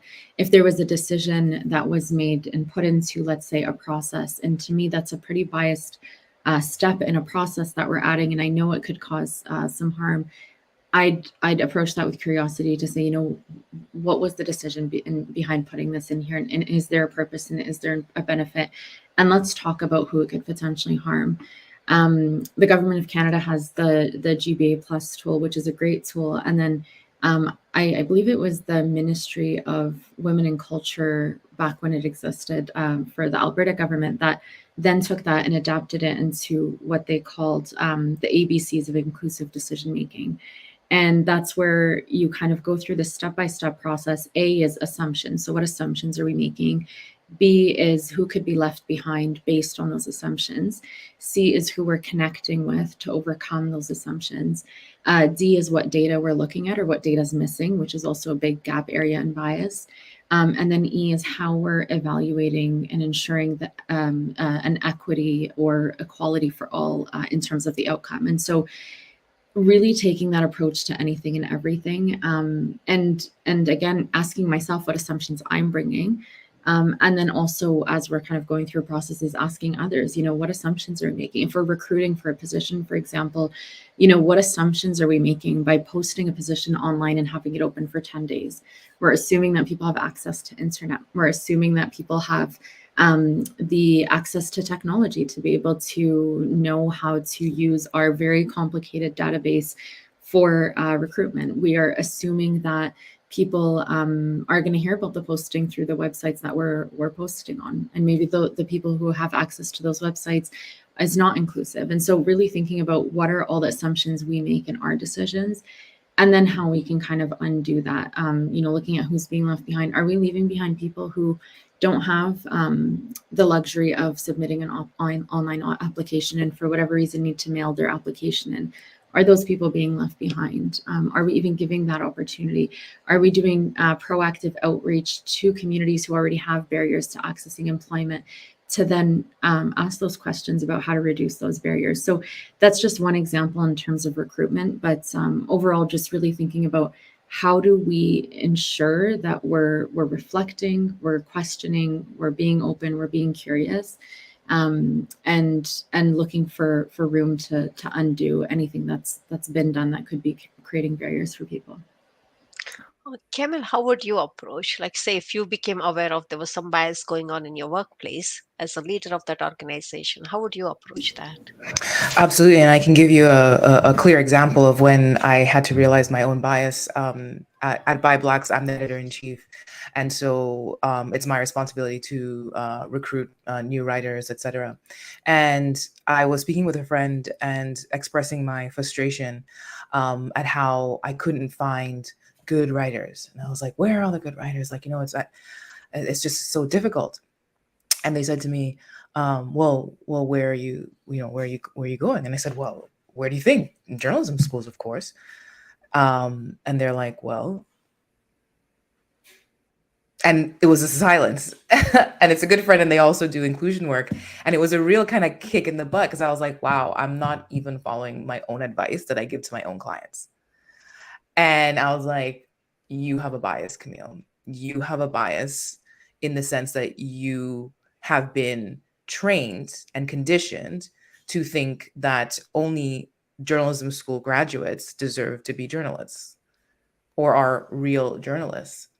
And the minute I recognized that bias and dropped it, and then widened the scope of where we were looking for, I can now tell you that 11 years into the business, most of my core writers are not journalism graduates. And it is such a great, like, you know, we have a small business. It's like a microcosm. It's a micro example, really, that I use for my clients and other companies, because it is such a clear example of how one track we get. I work with large financial industries, companies rather, where they have a very specific decades old system of recruiting from like 3 specific schools. I find this very frequent with my clients in the legal industry and financial industry. And they are very openly biased against other schools, to the point that in our training sessions, they will openly make jokes about students from this school or that school. And it's incredible to me that it's my responsibility then to get them to a point where they need to see this is not about doing the right thing, but it is about all that you are missing out on when you are this one track about how and where you recruit from. Wow, you make such a great point, Camille. And for our listener and for our audiences, if they can use this example, because look at Shalini, she almost did her PhD, so just a message. Okay. So let's looking at the time, let's move on to our next question. And Shalini, this one would be for you. What do you think must change in the workplace to be more mindful of other people's cultural backgrounds? What are your thoughts? What should change in the workplace? Oh, that's such an interesting question. That is such an interesting question. The first thought that comes to mind, and I suppose it's where I'm always really focused, is on being conscious of what the culture is in the workplace. I think it's extremely important to consider that the culture in the workplace is specifically cultural, and it's dominantly cultural. And as long as the workplace culture is both it's both the culture of the dominant culture. The workplace culture tends to be a collection of all the dominant identity cultures in our society put together, pretending that it's not specific. I don't know if I communicated that really well, but it's, what I'm trying to say is it's that invisibilization as if this isn't culture. And it's so specifically cultural with this gathering of all the dominant identities. And so the very first thing is to disrupt that and to shift that. I suppose my first degree is in anthropology and religious studies. Again, my parents are like, why are you throwing away your life and all the opportunities we've given you? And this came after I didn't go to university right away, because I was such a young teen activist, and I learned about the environmental issues early, and I was like, this is critical. I was that anxious teenager a generation ago going, we have to do this. So I didn't go to university so I could fight for the environment. So I remember my mom crying, you're gonna be a prostitute on the streets. This is literally the words coming out of her mouth, And then I go to university and I study the humanities, and they're like, what did we do to deserve this, But so my background is in anthropology, religious studies. So I'm constantly thinking about those deep beliefs that we have that we aren't thinking about, that drive all our actions and our culture. I'm thinking about culture. So I love starting there, with actually now they reflect is my TEDx talk. Are you consciously creating a culture of respect? So how do we make the workplace more welcoming to the diverse cultures? Let's be honest, the cultures that are targeted by oppression,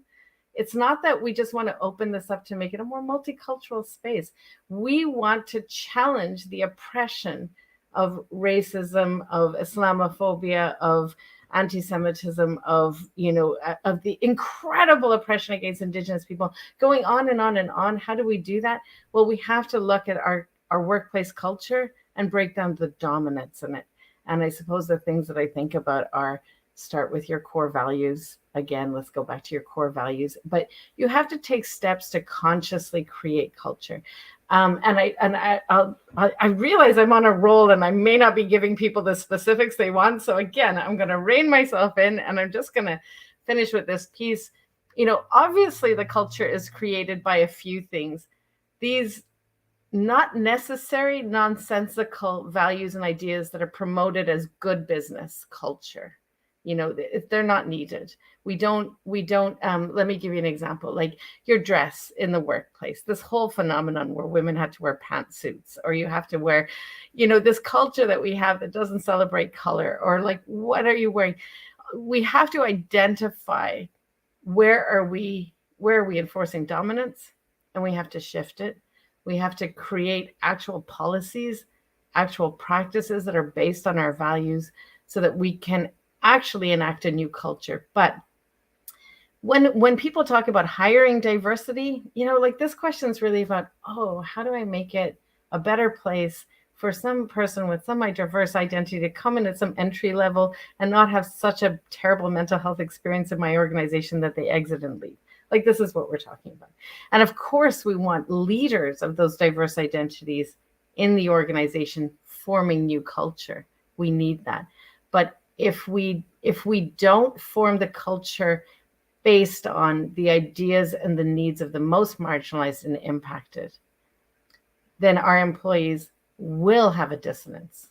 They have to either assimilate and fit into the system and learn to progress within the system, which means also learning to enforce the system on others.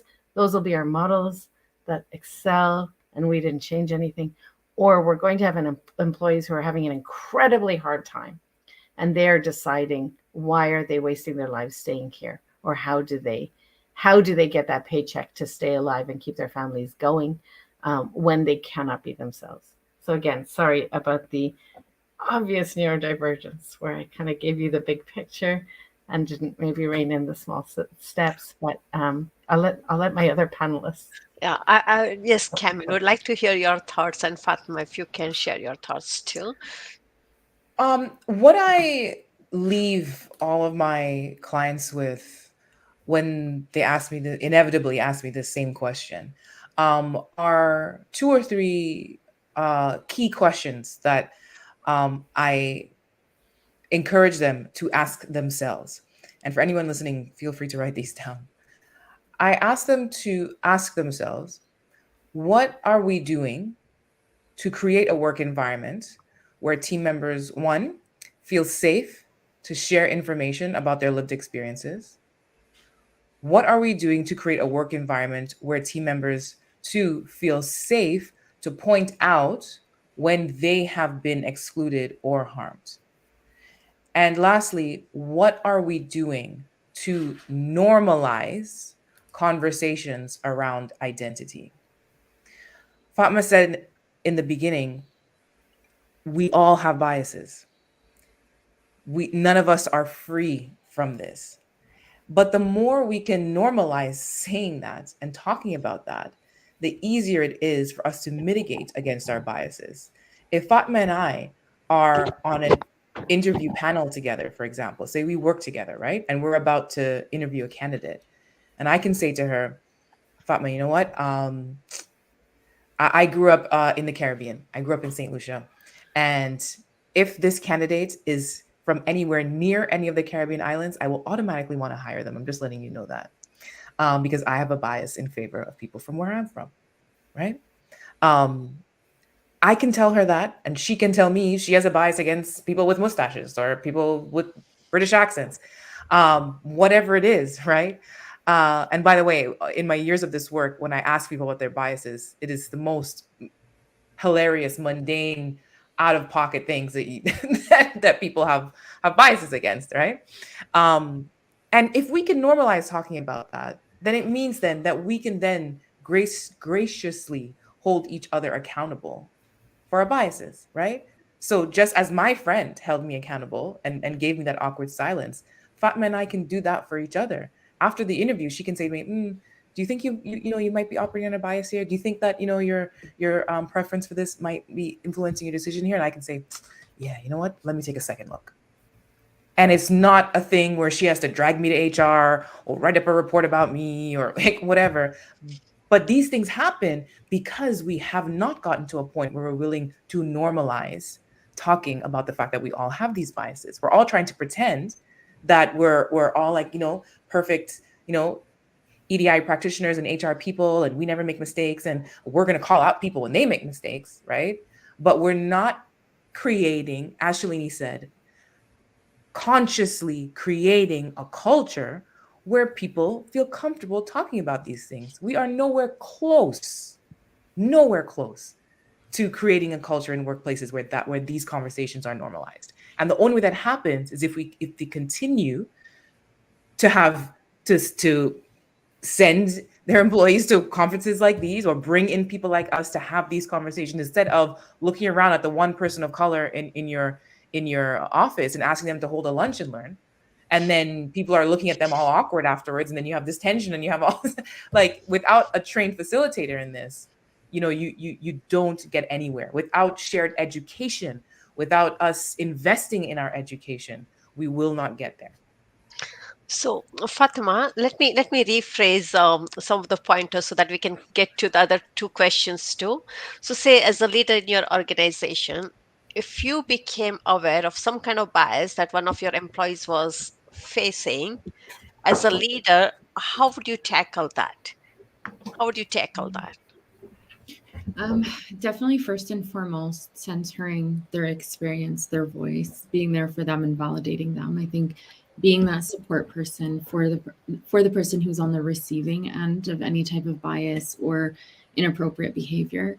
And then of course the second phase would be following up with the behavior itself and whoever used the behavior. Now, depending on the behavior, if it was, let's say, a comment, a microaggression, a joke, or even a compliment that was in the form of a microaggression in the form of a compliment, to have that direct conversation with the person using the behavior, to take that opportunity to educate on why it was inappropriate, how it could have been interpreted, and focus really on the impact it had as opposed to the intentions behind it. Because a lot of times what we see is people for the most part have good intentions, and they are coming from a good place, but the impact that it leaves on another person does not land with the intentions that it came with. Sometimes those intentions are also malicious as well. But let's say in the form of a compliment, where someone is complimented on, wow, you speak such good English. It's a compliment. I was being nice. I was complimenting their language. But it's a microaggression and it's an underhanded insult. And so really just helping kind of build that knowledge base or education to the other person as to why it wasn't appropriate to make that kind of comment, the impact it could have had. And then really taking that time to create that space for the person to reflect. And this is the part that becomes tricky because people are typically defensive when they're told that what they did was wrong, right? Every one of us can relate to that, and that our guard goes up immediately because we don't want to be looked at as anything negative, and especially not discriminatory. And so really creating that space where that person can then actually reflect and that they can actually unpack it with you and get the support that they need to address this issue that they have and didn't know that they had, or maybe they knew and didn't care. And so again, depending on the severity and extent of what this specific behavior was, that would be my initial approach. And I just want to add, I really love the comments that both of the other panelists made. I think very amazing points, and I'm just kind of amazed listening to both of you. And I just kind of want to add something very quick to each of them. And so just the idea of Camille talking about, creating that space where we can be open and own our bias is so important. And it's also important that we do it in a way where we own our bias for the accountability. And I just want to really highlight the message that Camille said around the point of being open about our bias is so that we can hold each other accountable. It's not just owning and saying, well, I'm biased about this and it is what it is, and you just got to accept it. Just as a way to excuse it. Yes. Exactly. Yeah, it needs it, and I really just wanted to reiterate that message of, and you said it so well, but I really just wanted to support and back that message of, it's so that we can hold each other accountable. It's not so that we get a free pass. And as well as Shalini talking about the workplace culture and the environment of the workplace, I'm really for abolishing cultural competency training. I have a very bad taste about cultural competency training. And the reason for that is because oftentimes cultural competency is like, let me tell you everything about this group of people, because we now look at people as a monolith and as a group instead of as individuals. And I'm going to tell you from this outsider perspective how this group, what they value, how they behave, how they communicate, how they act. And now I'm going to give you the free pass to then go and make assumptions about them.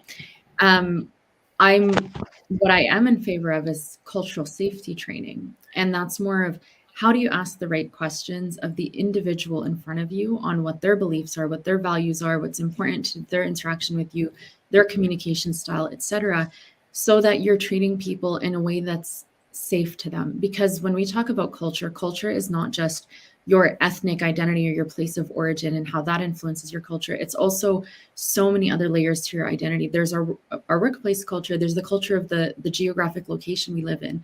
There's the culture of our for example, our gender identity. There's the culture of our physical ability, or our cognitive abilities. ADHD culture is a big thing. And Shalini, I was kind of resonating with you because I have ADHD as well. And so resonating with that culture of, I get it, of having to rein in my thoughts. And so everybody has so many different layers and intersecting layers to their identity that we don't know what parts of their culture are going to be more prominent for them. We don't know what parts of their culture, different parts of their identities are going to shape their individual culture. And that's why when we try to learn about other groups, it doesn't teach us about the individuals that are in front of us. And so we really need to take that time to take that individual approach and get to know the person in front of us and how to interact with them and what's important to them. And so I just wanted to add that, but yeah, maybe I'll yield the floor. Salima, I know we are close to the time, but I'll just add one very specific that I think will be helpful for people listening, in terms of we have to be willing to experiment and shift our systems, our processes, and ways of doing things. One of the most, I find just studying bias is so profound and fascinating because there are so many different types. And one of the ones that fascinates me the most is one really that is related to performance reviews. And it's called idiosyncratic rater bias. And really what all that means is that if we are good at something, we are more likely to rate somebody else higher in that if they are also good at that thing. But if we're rating something that we don't understand about, we're less likely to give that person a high rating. And so one of the ways around that is to change the way that we rate things. And what this bias tells us is that how people rate others actually tells us more about them than the person that they're rating. And so I find that so fascinating, and that just a simple shift of the options that we give people to rate, as opposed to rating them above average or this, we can actually let them say things like, yes, actually, I would award this person the highest possible compensation, or I would hire this person again, or if this person resigned, I would do whatever I could to retain that person. And it's just that shit. Maybe it won't work. Maybe it won't. But can we be willing to experiment with that? That's it, right? And I have to say this to both of you before we wrap. Shalini and Fatma, thank you for your work. Thank you for bringing so much of your personal to everything that is obviously political. Fatma, your pain is valid. Your identity is valid. I wanted you to hear those words just in case you haven't heard them lately. Shalini, your identity is valid. The work that you bring, the passion that you bring is needed, is valuable. And I just think that we need reminders of that as practitioners, because we're often the ones validating other people, but sometimes we don't get that in return. So thank you for bringing all of yourselves to this space. And I'll just say likewise, Camille, as well for you. No, it is. Do I have a moment to say one thing Sure. on this question? Thank you. And I do. Thank you, Camille, for saying that and for giving to us. And we want to give to you. I want these women in my life forever. I have to say this has been such a joyous experience. Thank you to the organizers for bringing us together. I did want to say just a couple really practical things. One is I no longer advise anyone to stand up to discrimination in the situation. I ask people to be strategic. There's no reason why we have to keep pretending this is individual issues that we have to deal with individuals. Everyone is affected by this. And so the most important thing is the person who's experiencing it. And to me, I to people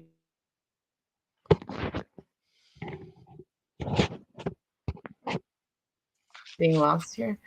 All we need to care about is your relationships, your allies, your community, your network, and then we can move together.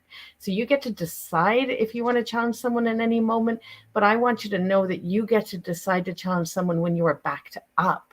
You do not need to do that alone. So that's one piece I wanted to share.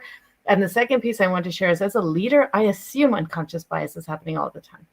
I assume these things are happening. I'm not waiting for someone to say they had this experience. I'm going to my teams. I'm going to people I hire. I do it in interviews, and I will say, I have noticed these are the parts of your identity in terms of privileges, in terms of marginalizations. I want to back you up. This is what I'm going to tell you about what I understand, about what you're facing, on where you're being marginalized. And I want you to know this is an open door for you to tell me what you are experiencing because I want to back you up.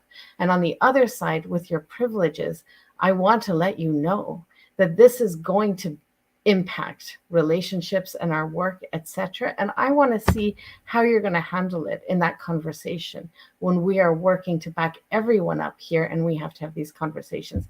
And I almost never have to ever have them one-to-one personally, because when I'm building teams or what I'm doing with my company, because I've had those conversations and I have those relationships in advance, I don't deal with these as specific interpersonal things. I'm constantly dealing with, how are we challenging oppression as a team? What are we seeing? Who are we hearing from? We are centering the most marginalized and impacted voices. And if we're listening and hearing them, we're challenging ourselves.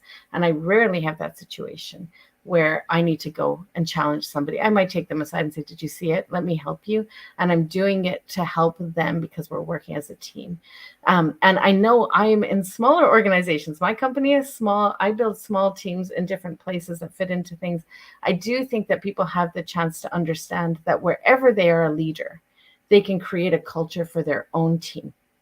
They can create a culture for their own team. If their executive leadership isn't there yet, if it's not happening right through the organization, if they are a leader, the people they have influence over, they can create a culture in their own team. And when they make that strong, that culture can start to move and impact the culture around them and keep building up your allies. Just let's not do this alone anymore. First job must be, who can hear you? Who's listening to you? Where are your allies? How much community are we building? And we move together. We move together. Wow. Wow. I almost want to applaud this. And what a great discussion, right? I mean, we could go for another hour or two, but it was so wonderful to, talk to you all passionate ladies, Fatima, Shalini, Kamel. It was wonderful. And I'm grateful to you for sharing your thoughts. And I'm sure all our audiences would have lots to learn from this. Thank you again. Thank you for your time. Appreciate that. Thank you. Thank you for your work, Thank you. Salima. Thank you. Keeping us moving. Yes. Okay.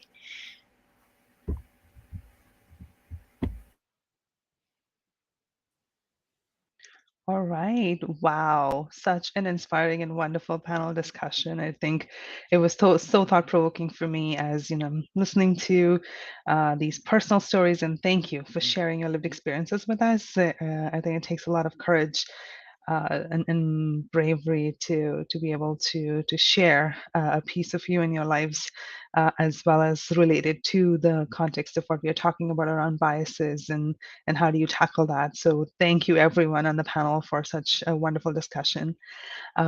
We are now moving on to the next piece in our day, which is around youth racial advocacy by Laura Ochi.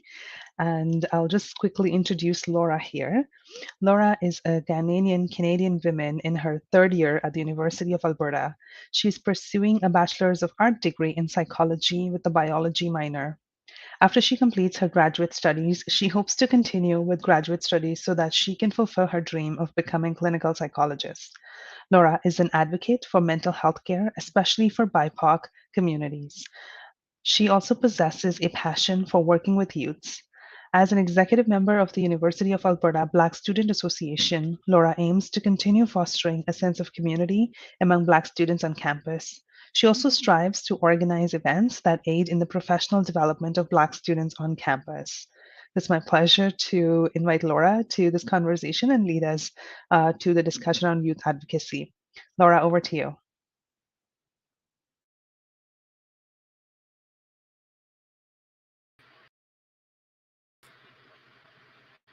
Hi everyone. I'm just gonna present. Just 1 minute.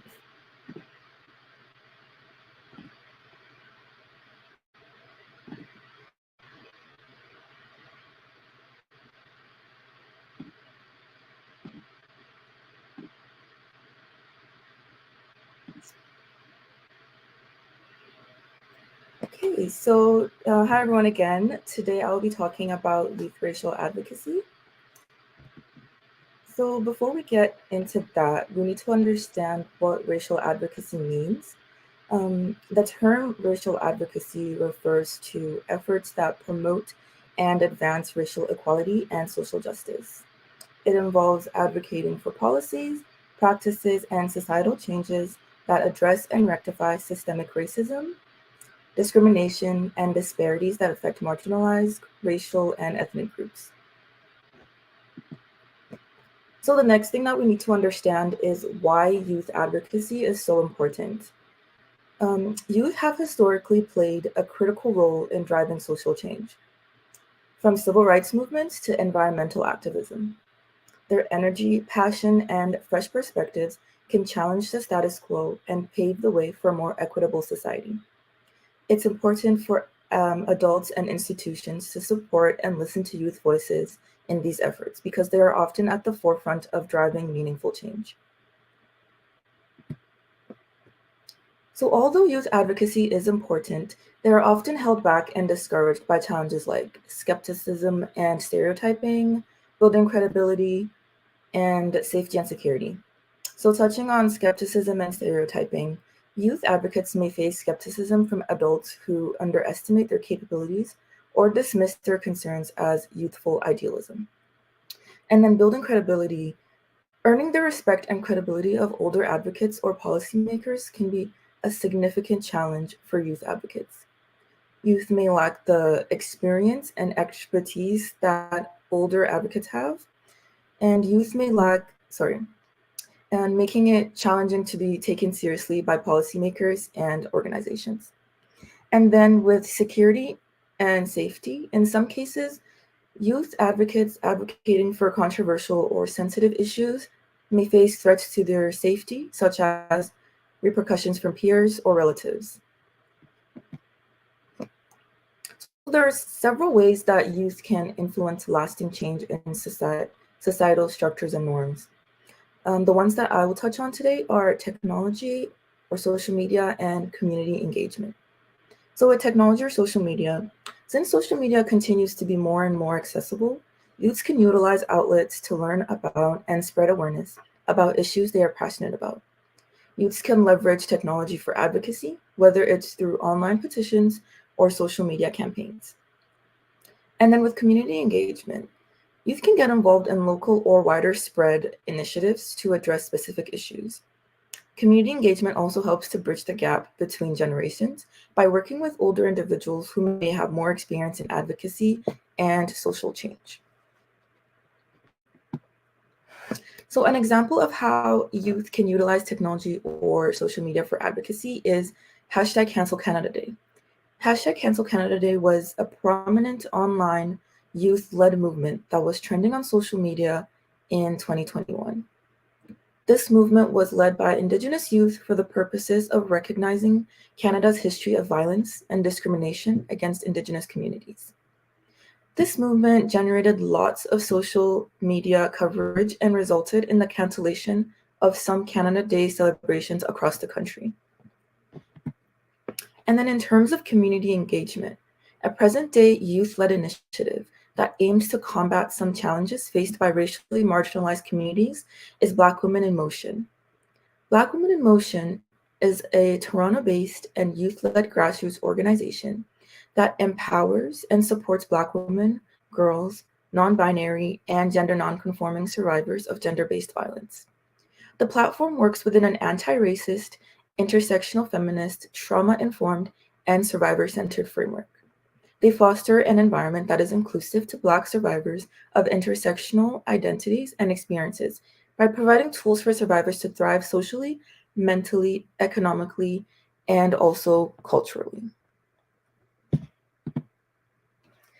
So although media can be a great tool for education and fostering racial understanding, it can also be a hindrance.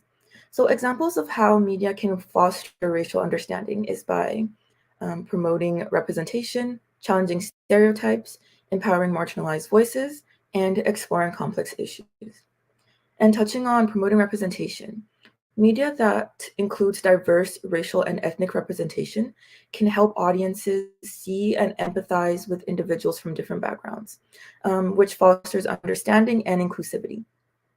It can facilitate cultural exchange, allowing individuals to learn about and appreciate the traditions, customs, and values of different racial and ethnic groups. With challenging stereotypes, thoughtful media can challenge and debunk harmful racial stereotypes, helping to break down biases and misconceptions. And then with empowering marginalized voices, media can amplify the voices of underrepresented and marginalized communities, allowing them to share their stories and perspectives. And then lastly, touching on exploring complex issues, media can tackle complex racial issues, encouraging critical thinking and discussions about systemic racism, discrimination, and social justice. And then moving on to ways in which media can hinder racial understanding is it can perpetuate stereotypes, cultural appropriation, colorblind narratives, and lack of diverse creators. So when we talk about perpetuating stereotypes, media that relies on racial stereotypes or caricatures can reinforce existing biases and lead to misunderstandings. Then with cultural appropriation, when media appropriates elements of another culture without respect or understanding, it can perpetuate harm and reinforce ignorance. And then colorblind narratives, media that avoids discussing race can inadvertently perpetuate the idea that racial issues don't exist or aren't important. Lastly, with lack of diverse creators, a lack of diversity among creators, writers, and producers in the media industry can limit the authenticity and depth of racial narratives. So, to ensure that media contributes to greater racial understanding, it's essential for creators, producers, and consumers to be mindful of its impact. Producers should strive for accurate and respectful representation, and consumers should engage critically with the media they consume. Furthermore, increased diversity in the media industry can lead to more authentic and inclusive storytelling that fosters a deeper understanding of racial issues and promotes social justice. Now, the role of education and mentorship in fostering racial understanding. Education is a powerful tool for fostering racial understanding. I recently came across an article titled Promoting Fair and Just School Environments, which reveals that policies that allow school districts to promote the awareness of social inequalities and intergroup friendships show a decrease in peer exclusion, as well as prejudicial attitudes, while increasing school belonging and academic achievement. So education promotes awareness and knowledge, as well as counter stereotypes and biases. So, with promoting awareness and knowledge, education introduces people to diverse cultures, histories, and perspectives. This helps people to gain a better understanding of racial and ethnic backgrounds that are different from one's own. It also provides a platform for learning about the history of racial discrimination, civil rights movements, and current issues related to race. With countering stereotypes and biases, education helps challenge and eliminate stereotypes, misconceptions, and biases about different racial and ethnic groups. It also encourages critical thinking, as well as fosters empathy and understanding. And then moving on to mentorship. Mentorship and guidance are also a crucial aspect of personal and professional development for racial advocates. Um, Mentorship and guidance fosters growth, provides essential support, and helps advocates make a more significant impact in the fight against racial inequality and discrimination.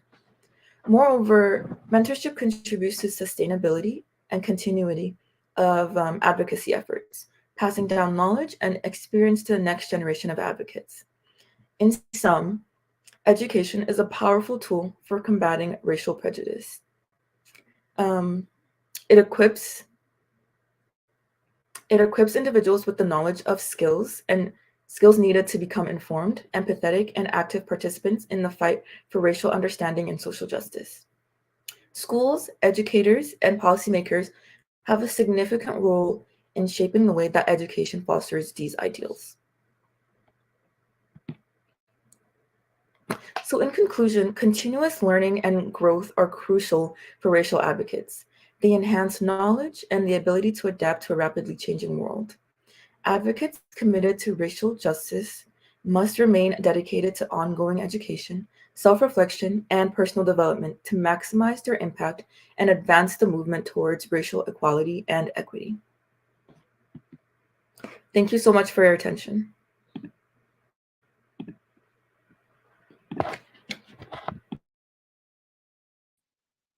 Wonderful. Thank you, Laura, for sharing your insights and some great perspectives on the youth advocacy piece, and also, helping us consider the role of mentors in education, ongoing education, as well as media and policy work. So thank you so much for giving us some examples and kind of helping us see the perspectives around youth racial advocacy. We've had a really interesting day and some amazing presentations and panel conversation. We are now coming to a close for this, and I would like to invite Patrick, who is the Executive Director of the Center for Intellectual Excellence. And the organization behind this amazing conference and some great work here. So, Patrick, just some last closing words from your end, and thank you again. Thank you so much, Shafali. Can you hear me okay though? Yes, I can hear you well. Okay, all right, thank you. Well, I always bear the title, The Closure, and I guess whenever everybody sees me, they always think that, oh, I'm drawing the curtains to an end. It's been an amazing 3 days event. I have learned a lot, and I believe a lot of people have also taken some good information and knowledge that they are going to implement. So as we come to the end of this transformative workshop, I would like to express my heartfelt gratitude to each and every one of you for your dedication and commitment to the vital subject we've explored over the past few days. Acknowledging and addressing racism, promoting advocacy and allyships, understanding DEI certificate training, or undergoing the DEI certificate training, and delving into the nuances of unconscious bias, cultural bias, system bias have been the central to our shared journey. And these are some of the topics that we have all learned throughout these 3 days. Our collective efforts have illuminated the path towards a more inclusive and equitable future. I want to extend a special thank you to our incredible volunteers who have dedicated their time and energy to bring these events to life.